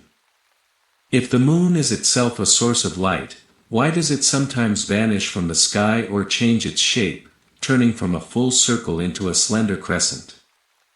The riddle of eclipses and phases became the next challenge for the Milesian sage, forcing him to look for invisible barriers in the heavens, which we will talk about when the night breeze fills the sails of our thoughts. Forget about mythical dragons deciding to take a bite out of the sun. Anaximenes had a far more down-to-earth and therefore far more thrilling idea. He supposed that our sky is literally cluttered with invisible cosmic debris made of stone and earth, just waiting for its hour to cast a shadow over our snug world. We will try to understand how the philosopher turned the mystical terror of an eclipse into a simple traffic accident on the celestial highway. This is the story of why logic makes us believe in what we cannot touch, and how invisible rocks became the foundation of a whole city's peace of mind. In those days, when premature twilight suddenly fell on the earth and people saw a solar eclipse, a true performance began in the streets. According to the venerable Ionian traditions, later confirmed even by Cambridge scholars, it was thought that some heavenly witch was trying to steal the light. To protect the sun, the citizens raised an incredible din, beating violently on bronze vessels, literally beating on bronze. That clatter was meant to deafen the invisible demon and make it release its prey. But Anaximenes, watching that commotion from the height of his terrace, only smiled knowingly. He knew that celestial mechanics could not be rattled by kitchen utensils, for before his eyes there always stood the example of his great predecessor. This was Thales of Miletus, the man who rightly bears the title of the first philosopher. It was he who, according to legend, first guessed that the world is arranged not by the whim of the gods but by a single rational law. Thales opens the list of the legendary 7 sages of ancient Greece, that celebrated group first mentioned by Plato, who called them those whose word was law and whose mind was sharper than a razor. But Thales was not merely a sage, he was the teacher of Anaximander, who in his turn passed the torch to our hero, Anaximenes. Once, to prove that a philosopher knows how to make money, he simply sees no point in it, Thales predicted from the stars an extraordinary harvest of olives. While prices were low, he bought up the rights to all the olive presses in the district, and when the harvest came he dictated the prices for pressing and grew rich in a single season. Then he went back to his main occupations, watching the sky, measuring shadows, and arguing about what everything is made of. We have already prepared that story for you. There is a separate video on the channel about Thales, where you can learn how that man managed to predict harvests, measure the height of pyramids by their shadow and yet remain a symbol of disinterested search for truth. The most delicate political trick of Thales took place on the banks of the river Halys. When two huge armies of the Lydians and the Medes had been trying for 6 years to decide who was the greater, the sky suddenly began to darken. The soldiers froze in superstitious wonder, but the trick was that the Lydian king, having received a private consultation from Thales beforehand, was expecting that moment. While the enemy trembled in terror at the wrath of the gods, the king, armed with the sage's scientific forecast, turned the heavenly darkness into a brilliant diplomatic victory. The logic of the Milesians proved for the first time that knowledge of the laws of nature is the most powerful weapon a man has ever held. Anaximenes, continuing the work of his great-grandfather in philosophy, decided to rid the sky of superstition once and for all. He reasoned like a true craftsman: if light disappears, then something must have come between you and the lamp. Since the sun and the moon in his system were floating fiery leaves, he supposed that other objects drifted in the ocean of the sky. Those were dark, earthy bodies that we do not see until they line up with the fire. Those invisible satellites, lifted high by powerful whirlwinds at the dawn of time, became for him the very detail that turned the chaos of eclipses into a comprehensible play of shadows. In Miletus, such intellectual training helped not only in navigation but also in high politics. Statesmen, trained from youth to seek the invisible causes of things, saw through any intrigues of the eastern satraps. If you understand that behind an eclipse lies an invisible rock, it is much easier to detect the hidden enemy behind the pompous speeches of an ally. The sky became for the Milesians a vast blueprint, where everything was subject to law and order. And when that order is disturbed by flashes of lightning in storm clouds, the philosopher already knew that it was not the anger of Zeus but another page in his great book about the air. You know, being Zeus in the 6th century BC was a devilishly prestigious job until a pack of Milesian philosophers set up shop next door. Before that everything was indecently simple. If there was a bang in the sky so loud that your impressionable neighbor dropped an expensive amphora, then someone on Olympus was hurling furniture. But Anaximenes decided it was time to put an end to that endless session of intimidation. He looked at clouds not as theatrical backdrops for divine wrath but as ordinary leather bellows of air that had an unpleasant habit of bursting if you pumped them too hard. Picture an old, salt-soaked sail in the harbor of that beacon of Hellas, swelling under a squall until it tears with a crack loud enough to rouse the whole port district. That was the whole secret of the heavenly noise. Our philosopher explained it without any fuss. When wind gets trapped inside a dense cloud, it rages there like a sailor locked in a cramped hold until it finally breaks its way out. And that very rumble that sent superstitious wretches ready to hang themselves was nothing but the sound of air finally bursting free. As for lightning, here our philosophical engineer showed true Milesian shrewdness. He declared that this blinding flash was no miracle but inevitable physics. You know how flint strikes sparks when you hit it smartly, or how a dry splinter catches fire from quick friction. That is exactly what happens with air when it is suddenly torn apart in a cloud. The friction and pressure are so great that it ignites in an instant. Lightning is simply a momentary fire at the place where the cloud curtain rips open. Such a down-to-earth treatment of celestial affairs immediately cleared the minds of the inhabitants of that main anchorage of the Aegean. Merchants and politicians quickly grasped that if even the heavens worked by strict rules of pressure and density, it was foolish to rely on luck and divine help in earthly matters. In Miletus they understood the main truth: wind always blows toward the void, and a deal prospers where the calculation is sharpest. Mystical fog vanished from politics. If there was a hole in the treasury, no sacrifice to the gods could patch it. You simply had to redirect the flow of gold, just as Anaximenes redirected the flow of air. Logic became the city's chief export, making its citizens free from fear of a heavenly court. But even after the storm dies down and the port scales begin to move again, the sky does not stop throwing puzzles at the mind. The very same air that just made the cloud spark suddenly takes up a brush and paints the gentlest rainbow over the bay. And believe me, Anaximenes found a way to explain that beauty without spilling a drop of sacrificial blood or mentioning a single inhabitant of the cloud palaces. Have you ever tried to look at the world through the thick, uneven glass of an old bottle? Everything swims and takes on strange colors.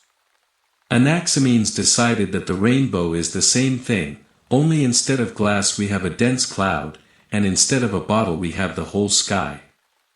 Prepare to learn how a ray of sunlight, tangled in thick air, turns into a multicolored arc, and why this marvel needs nothing but light and a dash of common sense.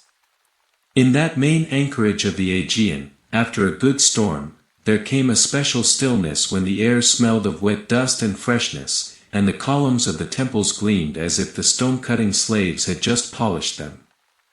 An ordinary Greek, spotting the seven-colored bridge in the sky, would immediately start recalling the goddess Iris.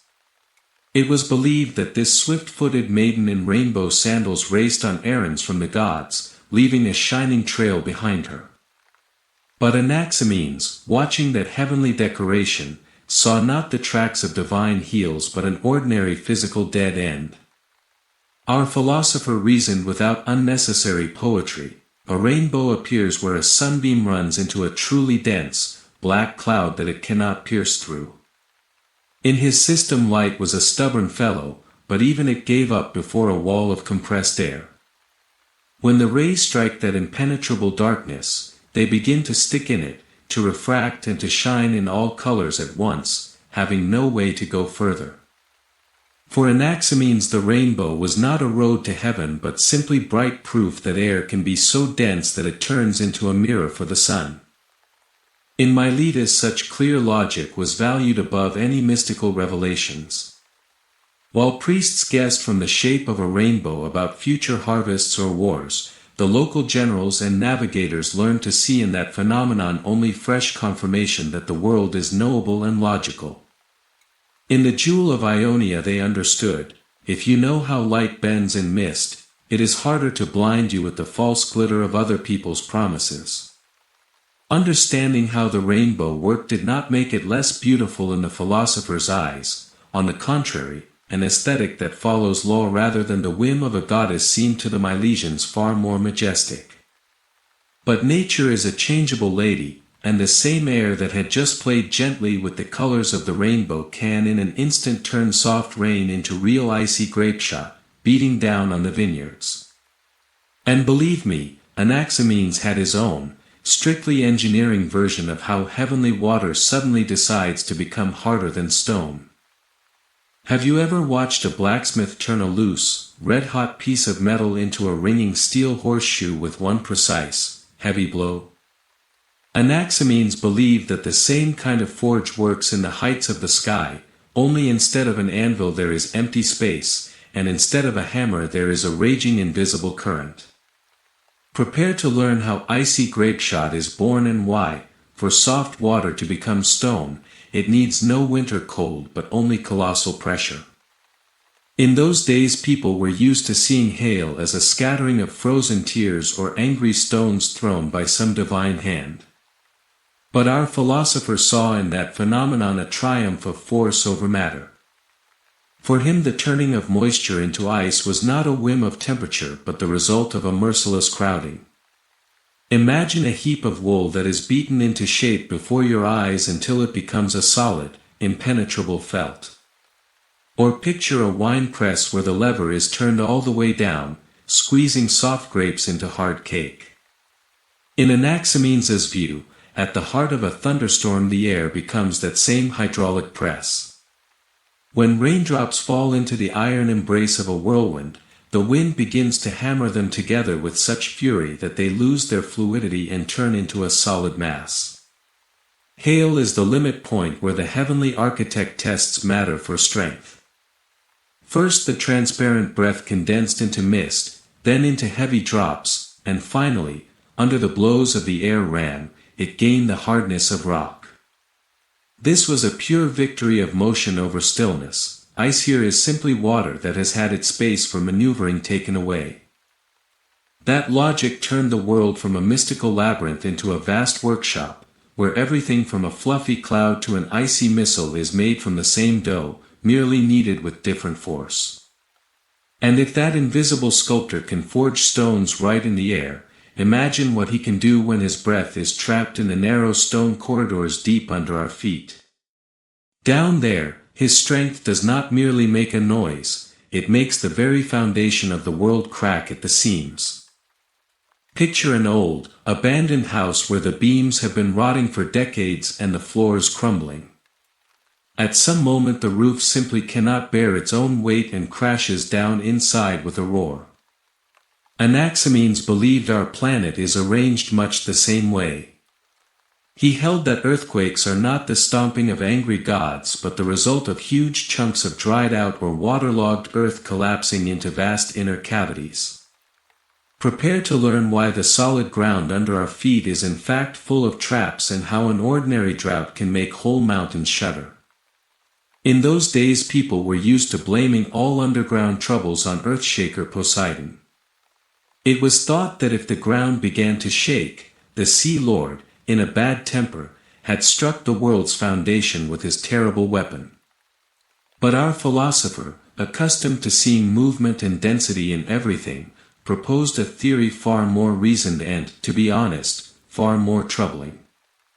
He declared that the earth is not a single solid granite block but a complex structure riddled with hollows, cavities and vast halls filled with that same all-pervading air.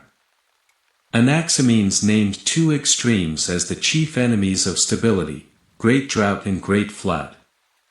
He reasoned like an experienced builder.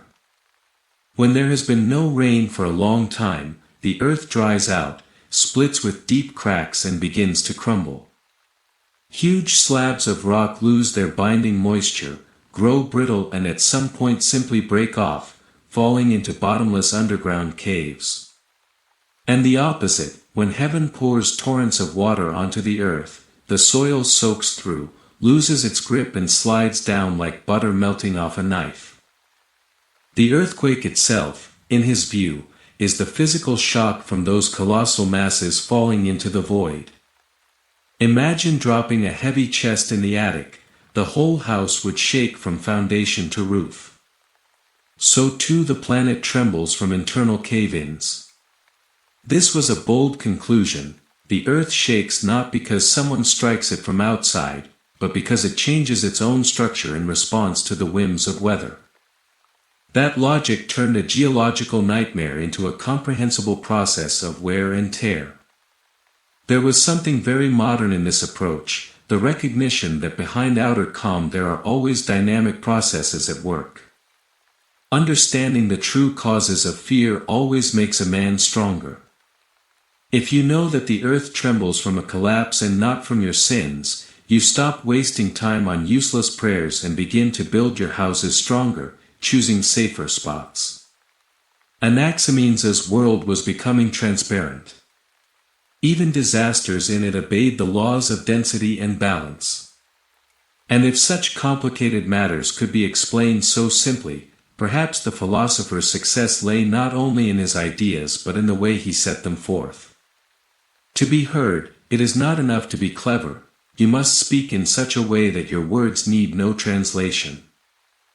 Have you ever noticed that people with nothing to say love to bury you in complicated terms and foggy hints? Anaximenes was their complete opposite. In an age when wise men often leaned toward cryptic sayings, he chose the path of clear prose. Simplicity became his chief weapon, and ordinary human language turned into a precise tool for describing the whole universe. Our path to clarity began with Anaximander. He was the first to dare set down his thoughts in prose, leaving the lofty hexameter to the poets. That was a real revolution. But Anaximenes, as a devoted student of his teacher, carried that idea to its farthest limit. Where Anaximander still allowed himself lofty, almost legal metaphors about the justice of time, Anaximenes deliberately pared his style down. He wanted to be understood not only in the quiet of the academy but on the decks of ships and in the market stalls. His writing style was called simple and artless. There was no contempt for the reader in that, on the contrary, it showed the deepest respect. Anaximenes was the first to understand that truth needs no gilding. He turned away from misty abstractions and reached for analogies you could practically touch: breath on the palm, the density of felt, a sail swelling with wind. His text was not like a prophecy, it was like an honest report from a master who had taken the world apart and now explained how to put it back together. That shift to clear prose became the foundation for all future scientific writing. In a world where knowledge had ceased to be a secret code for the chosen few, it became common property. The courage to be understood made Anaximenes' ideas remarkably durable. It turned out that if you describe the order of the world in words that need no priest to decode them, your ideas begin to spread like the wind. Anaximenes' simplicity was not poverty of thought, it was discipline of mind. He believed that if an idea is true, it must be clear. And it was that very clarity that allowed him to create a work that for centuries served as a handbook for everyone who wanted to understand how nature works. But what exactly lay inside the covers of that legendary book, and was there room in it for the gods in whom people had believed for ages? Have you ever wondered what book served as the Bible for the first physicists and astronomers? Before modern textbooks appeared, there was a single treatise, written without unnecessary adornment. Anaximenes created not just a philosophical work but a genuine instruction manual for reality. We will find out what made his book on nature a legend and how it managed to outlive empires, remaining relevant to the thinkers of antiquity for 500 years. In those days, when knowledge was still often passed in whispers from teacher to pupil, the appearance of Anaximenes' systematic scroll had the effect of a bursting bomb. Our philosopher was the first to understand that the world is too complex to hold its arrangement in your head, and too logical to entrust its description to poets. His treatise on nature was the first attempt in history to gather all that exists under a single cover, from the birth of stars in heavenly whirlwinds to the way dew falls on the grass at your doorstep. This was no collection of misty aphorisms. Anaximenes wrote like a man drawing up the estimate for the building of a temple. He laid out the physics of the transformation of matter in sequence, explaining how the invisible breath of the world turns into solid granite or shifting mist. That book became a standard of common sense. It was quoted, cited, and most important, it was argued over by the greatest minds of later ages, including Aristotle himself. Anaximenes' treatise was the foundation on which the whole edifice of European science would later be raised. Unfortunately, time is a merciless censor, and the original scrolls have not come down to us in their original form. But the influence of that book was so colossal that its digital fingerprints remain in the works of almost every ancient author. We know the contents of that treatise because for the following 5 centuries scholars simply could not bypass it. This was the first case in history when dry, exact prose proved more durable than the most magnificent odes. In that systematic work Anaximenes left no blank spaces. He took the world apart bone by bone, turning the elements into comprehensible tools. But when you close the last chapter on the physics of stones and winds, you cannot help wondering, where in this flawless machine is there room for those in whom people had believed for ages? Was there a corner in that book for the gods, or had the great Milesian evicted them even from the most hidden lines of his treatise? Imagine a scandal in a respectable family. The son declares to his parents that they did not raise him, but rather he invented them. Anaximenes did something similar with the Olympian gods. He did not deny their existence, but he performed an elegant reversal by declaring that air came first, and everything else, including the immortal dwellers of heaven, came later. The gods turned in his system from creators of the world into its highly privileged tenants. In those days people believed that the gods were the foundation of reality, on which everything else rested. But Anaximenes turned that pyramid upside down. He reasoned like a jeweler who knows the purity of his material.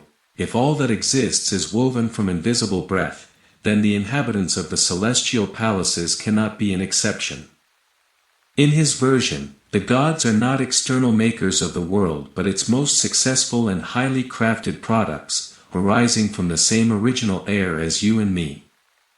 The difference lay only in the quality of the mixture. If stones are the most compressed, heavy air, then in this system of coordinates the gods were woven from its most rarefied, pure and mobile form. They became a kind of quintessence of the element, its highest expression.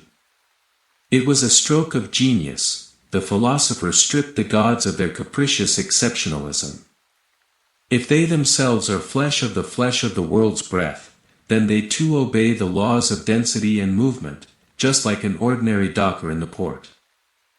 That rearrangement of forces deprived the gods of their status as absolute monarchs. In Anaximenes' world they ceased to be architects and turned into residents of the most luxurious penthouse in a building they had not constructed.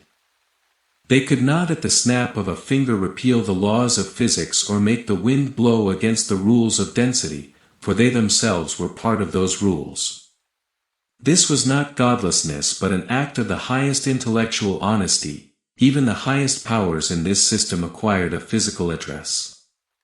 His contemporaries took this maneuver with surprising calm. Instead of tearing down the temples, Anaximenes simply explained why they stood. He gave the gods a body, making them understandable and logical elements of nature. But if even immortal beings turned out to be made of the same dough as clouds, what then was the true nature of that invisible builder who managed to create such different things from one and only one foundation? Imagine a magician who steps onto the stage with absolutely empty hands and somehow pulls first a fluffy rabbit out of the air, then a heavy silk hat, and finally a whole clattering orchestra. Anaximenes believed that nature is precisely that kind of magician, except that she does it fair and square, with no false bottoms or trick compartments. Let's admit it, our philosopher was the greatest fan of order in history. He could not stand it when there were extra parts left over in the universe, and he spent his whole life gathering the scattered pieces of the cosmos into one working mechanism. In those days people loved to make things complicated, building tall fences between things. Some said the world was made of water, others of something infinitely vague, and still others divided everything into Holy Spirit and contemptible dirt. But Anaximenes, looking at that heap of theories, probably only chuckled into his thick beard. For him the idea of monism was not a dry theory from a dusty scroll but a joyful discovery. The world is not broken into pieces, it is whole and familiar, like a good old family estate where every splinter knows its place. Take an ordinary gold ingot. To a merchant it is a fortune, to a blacksmith it is malleable metal, and to Anaximenes it is simply air that decided to settle down a little and compress itself to the limit. Now look at the spark of a brilliant thought that flashes through your mind faster than lightning. That too is air, only set free, warmed by inner heat and grown as light as the very breath of the gods. Such an approach turned the universe from a frightening chaos into a comfortable workshop. If everything from the cobblestone underfoot to the stars above is kneaded from the same heavenly dough, then there is nothing alien in the world. We are all relatives by the line of the atmosphere. This was the first attempt in history to explain consciousness not by magic spells but by the simple grace of physics. Thought became not a mystical gift but the fastest, warmest form of that same breath that swells the sails of merchant ships. Anaximenes gave us a world where there is no room for panic. If you understand how a bellows works, you already understand how the soul works. It is all a matter of density, of rhythm, of knowing when to breathe in and when to breathe out. A man who has grasped such unity meets the sunset of his days not with sorrow but with a deep, almost childish curiosity, like a master who has finished his finest blueprint and now watches with interest as his creation begins to live its own life. But even the greatest magician must eventually take his final bow. The ship of Anaximenes' life glides into a quiet harbor. There is a special charm in finishing your work on time, when the deck is in perfect order and the holds are full of wisdom.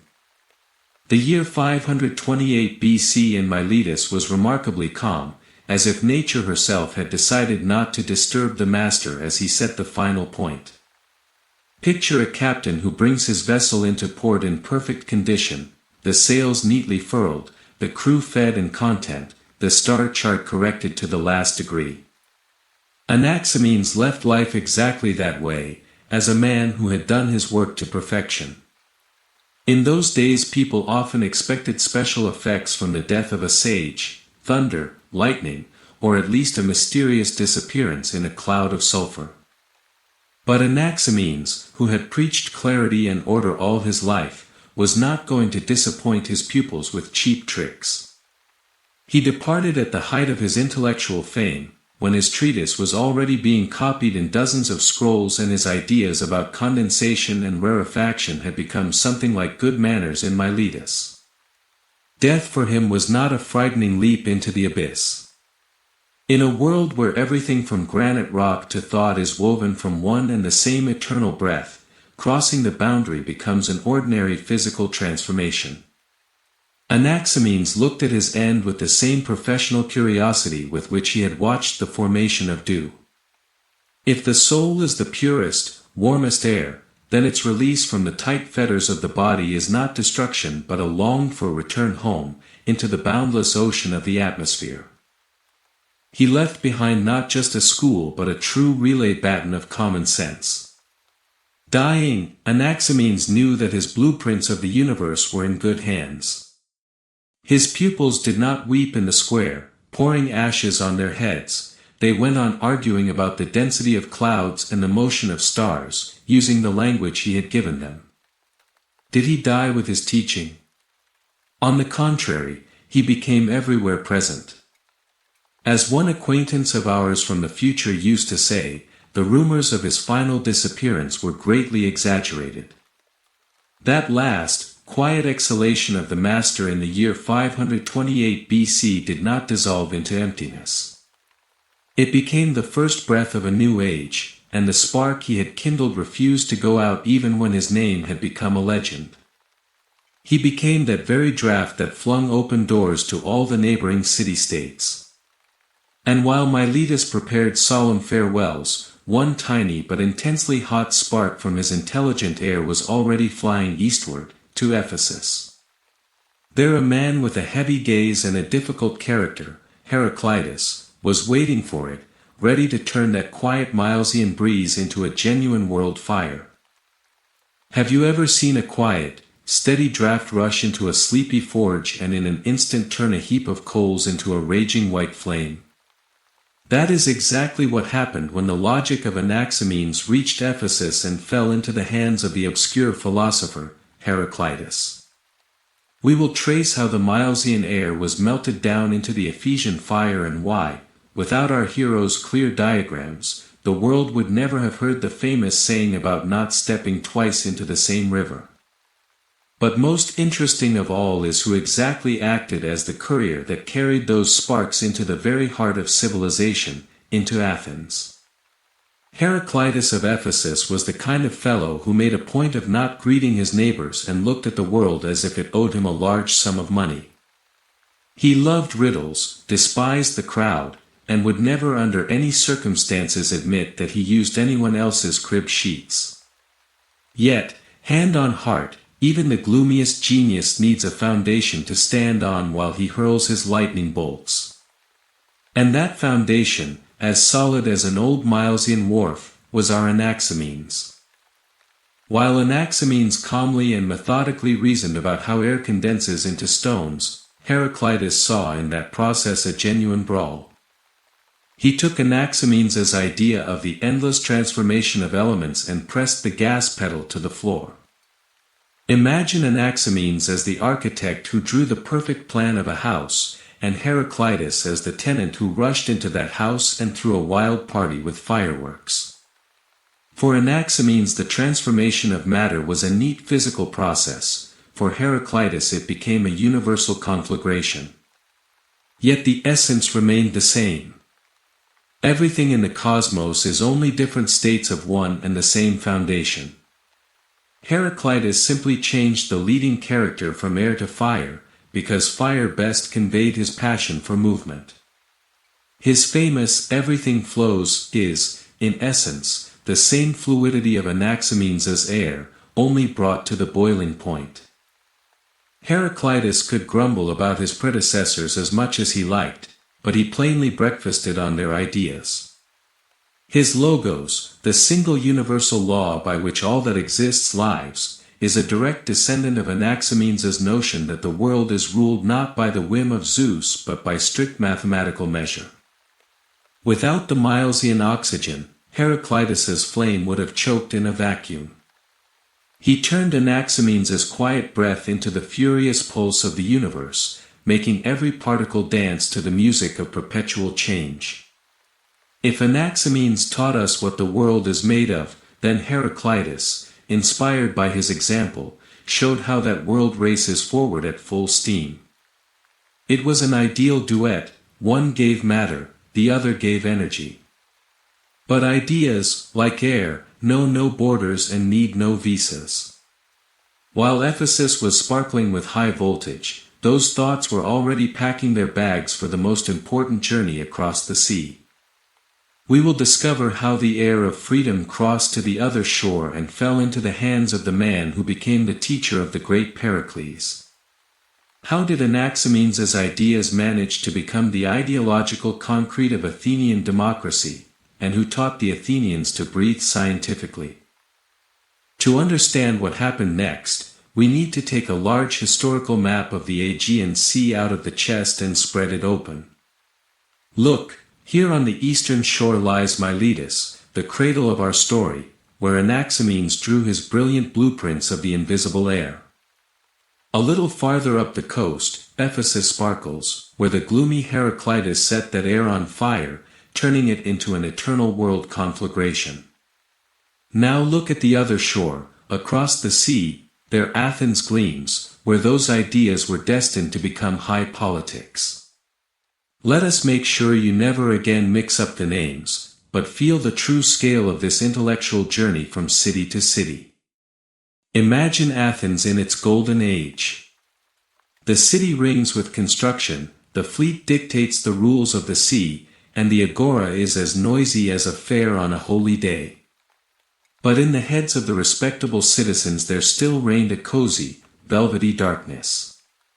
At every rumble of thunder an Athenian would habitually prostrate himself, wondering which of the gods had got out of the wrong side of the bed, and a solar eclipse could paralyze a whole army faster than a sudden outbreak of diarrhea. And then a man by the name of Anaxagoras steps ashore in the port of Piraeus.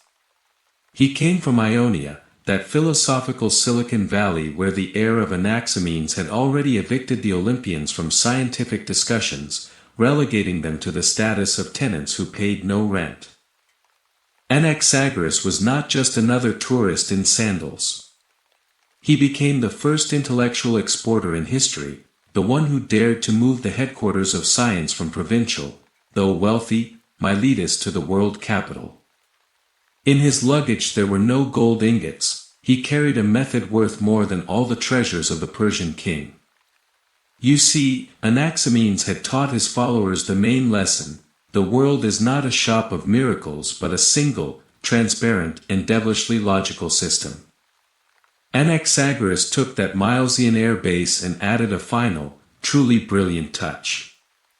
He reasoned like a true Ionian: if Anaximenes' air is so subtle, all-penetrating, and manages to gather into itself both granite cliffs and living people, then perhaps it possesses reason. Thus the concept of nous, the cosmic mind, appeared in Athens. It was, if you like, the same heir of Anaximenes, only suddenly awarded a doctorate. Anaxagoras supposed that in the beginning all things were mixed together, until that intelligent heir began to rotate the universe like a giant mixer, separating the light from the heavy and the bright from the dark. But the real fireworks began when Anaxagoras met Pericles, the future rock star of Athenian democracy. Pericles was young, ambitious, and passionately did not want to depend on the forecasts of local priests who interpreted the will of the gods by the flight of birds or, even more reliably, by the size of the offering. Anaxagoras became his personal trainer in common sense. He taught Pericles to look at the world through the eyes of Anaximenes, calmly, with a squint, and not seeking mysticism where simple mechanics was at work. When thunder boomed over Athens so loudly that the statues trembled, all the Athenians ran to the temples. But Pericles, recalling his lessons in physics, would go to the tribune and with an imperturbable face explain to his comrades that it was simply clouds colliding in the crowded sky, like two bronze basins in the hands of a clumsy cook. That icy calm, grown from Milesian blueprints, became Pericles' political trademark. He was called the Olympian, not because he believed in Zeus, but because his logic stood above the clouds. Admittedly, Athens digested such a quantity of enlightenment with difficulty, hiccuping indignantly from time to time. When Anaxagoras, faithful to the principles of Anaximenes about the physical nature of the heavenly bodies, declared that the sun was not the radiant god Helios in a golden chariot but simply a red-hot stone the size of the Peloponnese, the city was thrown into an uproar. He was almost sent to the next world for impiety. Fancy taking away the god's transportation. But the spark had already been tossed into the powder keg. The gods officially began to lose their prime real estate in the heavens, making room for weather fronts of high and low pressure. Anaxagoras proved to the Athenians, reason rules the world as naturally as air fills the sails of their galleys. And if everything in this vast living cosmos, from distant stars to political intrigues, is subject to intelligent breath, then it would be foolish to think that our own body works by different blueprints.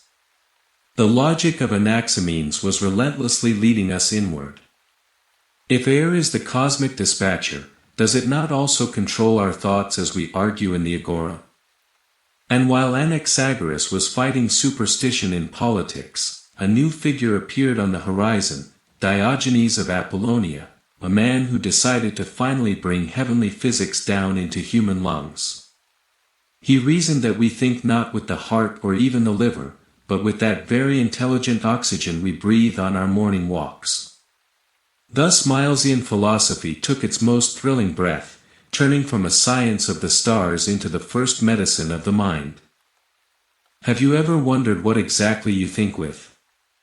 The ancient Greeks in the pre-Christian era tried to assign the function of thinking to everything, the blazing heart, the boiling blood, even the venerable liver, until Diogenes of Apollonia came along and declared, "My friends, you simply don't ventilate the space inside your heads properly." But let's immediately bring order to this club of Diogenes in our thoughts. There are so many of them in the history of philosophy that we could start a special register, lest our minds feel as if they're at a crossroads in the fog. Let's once and for all agree not to confuse him with the Diogenes of Sinope, who 100 years later lived in a barrel and ran around Athens with a lantern. This eccentric would sometimes enter Plato's house with dirty feet and deliberately trample the luxurious carpets, saying, "I'm trampling on Plato's pride." And when philosophers began a serious debate, Diogenes responded not with long speeches but with a plucked rooster, as if to say, "Here you go, Plato, in place of proof." Incidentally, our channel has a separate video about this original character. We recommend watching it at your leisure. And, of course, don't confuse him with Diogenes Laertius, who lived much later and diligently recorded anecdotes about all the philosophers, including our hero and the one from the barrel. Our Diogenes lived in the 5th century BC, was a contemporary of Anaxagoras and Pericles, and was interested not so much in public scandals as in the layout of human innards. He took the old, sound theory of Anaximenes about all-powerful air and turned it into the first instruction manual for the technical operation of the human mind. We will discover how the Milesian air of freedom became the biological air of thought, and why any illness suddenly turned into a mere traffic jam in the celestial flow inside your own veins. Diogenes of Apollonia was perhaps the last of the great Mohicans of the old school who still knew Anaximenes' blueprints by heart. But he lived in a time when the people in the agora were beginning to listen suspiciously to the rumbling in their own bellies more often than to the predictions of oracles. Diogenes understood, to save the great idea of air, it had to be brought down to earth immediately and slipped right under the patient's ribs. His logic was as flawless as a freshly washed himation. If, according to Anaximenes' principles, everything in the cosmos is made of intelligent air, then why should we be an exception? Diogenes proclaimed, air is not just what fills the sails, it is our very intellect.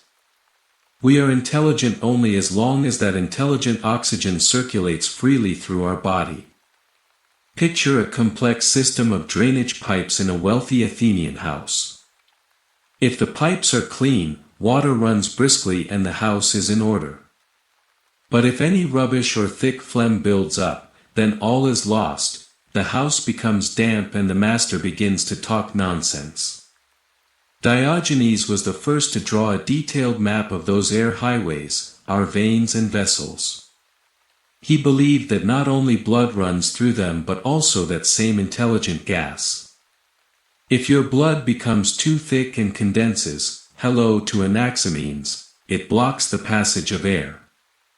And the result is this: a man grows dull before your eyes, falls into melancholy, or, heaven forbid, begins to believe in magical spells instead of physics. Diogenes even explained why children are so fidgety and sharp-witted: their vessels are not yet clogged with the slag of daily life, and air whistles through them at cruising speed. Old people are slow because their internal atmosphere resembles a dead calm on a sultry afternoon. Diogenes in effect invented the first theory of brain ventilation. He removed divine anger and the curses of nymphs from biology, replacing them with ordinary plumbing calculations. If a patient is delirious, do not call a priest, just check whether the air has become stagnant in his veins. Thus Milesian philosophy took its most thrilling breath, turning from a high science about the stars into an applied theory of how the human body works. Have you ever wondered why, in any confusing situation, a doctor's first instruction is to breathe deeper? It turns out that habit comes from the 5th century BC, when the great Hippocrates decided it was time to stop blaming diseases on the gods' bad moods. He took the airy blueprints of Anaximenes, filtered them through the biological lens of Diogenes of Apollonia, and turned pure philosophy into an exact science of survival. We will trace how the Milesian primordial element became the chief tool in a physician's hand and why medicine in the age before Christ suddenly began to speak the language of physics. Picture the island of Kos in its finest years. Sun, sea, and crowds of the sick, who in the old way storm the temples, hoping the gods will heal them in their sleep. But Hippocrates was the kind of man who preferred to trust his own eyes rather than other people's dreams. He saw a direct link to the ideas of Diogenes of Apollonia: if the world rests on intelligent air, then man is not a plaything in the hands of Olympus but a complex biological machine running on the same fuel. In his revolutionary treatise on winds, Hippocrates declares plainly, air is the lord of everything that happens inside us. If Anaximenes saw in air the creator of stars, Hippocrates, building on Diogenes' medical insights, saw in it the source of life and, more importantly, the mechanical cause of every illness. His logic was brilliantly simple: if the body is malfunctioning, do not look for a curse, look for a blockage in the passages through which the vital breath flows. Illness is simply bad weather inside a single person. Here all the wisdom of Miletus came into play. Hippocrates taught doctors to be not priests but meteorologists of the flesh. To make a diagnosis, one had to understand which wind was blowing in the city, what the humidity of the air was, and how all that condensed or rarefied the fluids in the patient's body. Instead of incantations, there was diet, fresh air, and regimen. Instead of mysticism, pure observation of how the universal element interacted with human nature. Breath became the official synonym for life. But the most thrilling drama unfolded when this new medicine was called to duel with philosophy itself. The inhabitants of Abdera were in a panic. Their most famous citizen, Democritus, had completely lost his marbles. He sat in his garden dissecting frogs and laughing endlessly at the whole world, at funerals, weddings, and the pompous speeches of politicians. Terrified neighbors decided the poor man had an inflammation of the mind and sent for the most expensive specialist from Kos, Hippocrates. The Abderites expected the great doctor to immediately prescribe bitter potions or at least bloodletting. But the world's finest physician first wanted to find out whether there was anything to treat at all. Was it a sickness, or was the world around gone mad while Democritus was the only one who had noticed? Hippocrates sat under a tree next to the laughing philosopher and began to talk. And the longer they conversed, the paler the faces of the townsfolk became. It turned out that Democritus was laughing not from madness but from the realization of how petty and trivial human passions are against the background of the eternal movement of atoms in the infinite air. Hippocrates, raised on the same rational yeast of Anaximenes and Diogenes, quickly understood. Before him stood the most clear-headed man in Greece. He turned to the crowd and delivered a verdict that went down in history: Democritus is perfectly healthy. It is the rest of you who could use a little ventilation of the brain. That case became the supreme triumph of the new medicine. For a true physician is not one who stuffs you with pills but one who sees the logic of the universe. In the end, an ancient doctor will always understand an ancient philosopher. Both know that true health begins where fear ends and pure, rational breath begins. If you have come with us this far, then your brain has been ventilated according to all the canons of ancient medicine. We have traveled from the starry discs of Miletus to the Athenian tribunals of Pericles and the operating tables of Hippocrates. And now that the dust of the ages has settled a little, it is time to ask the main question: what does this mean for us today? Why, in the age of quantum computers and flights to Mars, should we remember a man who thought that everything around us is simply air compressed to different degrees? In truth, Anaximenes accomplished a quiet revolution whose fruits we reap every morning when we switch on the kettle. His brilliant insight about condensation and rarefaction is essentially the first description in history of phase transitions of matter. When you see steam turn into water and water turn into ice, you are seeing the world through the eyes of Anaximenes. He was the first to understand that nature does not change its skin by magic, it merely changes its density. All modern physics, from the structure of the atom to the life of distant nebulae, rests on that Milesian foundation: the world is one, and everything in it is merely different states of the same underlying substance. But Anaximenes' greatest legacy is not even in physics. It lies in that transparency he gave to our thinking. He taught us that behind every thunderstorm, every illness, and every movement of the stars, there stands not a capricious God with a bad temper but a strict and beautiful law of nature.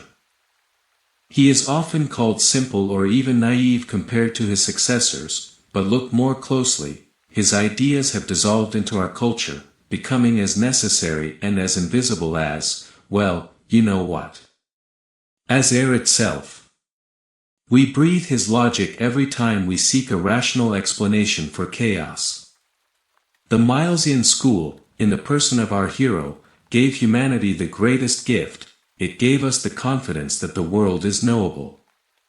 That it is not hostile, not mystical, but simply devilishly logical. And if for that understanding Anaximenes had to turn all that exists into an infinite air, then it was the most profitable bargain in the history of science. With this, our journey along the air routes of Miletus is finished. We close the chest with the map of the Aegean Sea, but we do not say goodbye to philosophy itself. For as long as we breathe, we think. And as long as we think, old Anaximenes smiles at us from somewhere in the depths of time, reminding us that everything great begins with a single pure and conscious breath.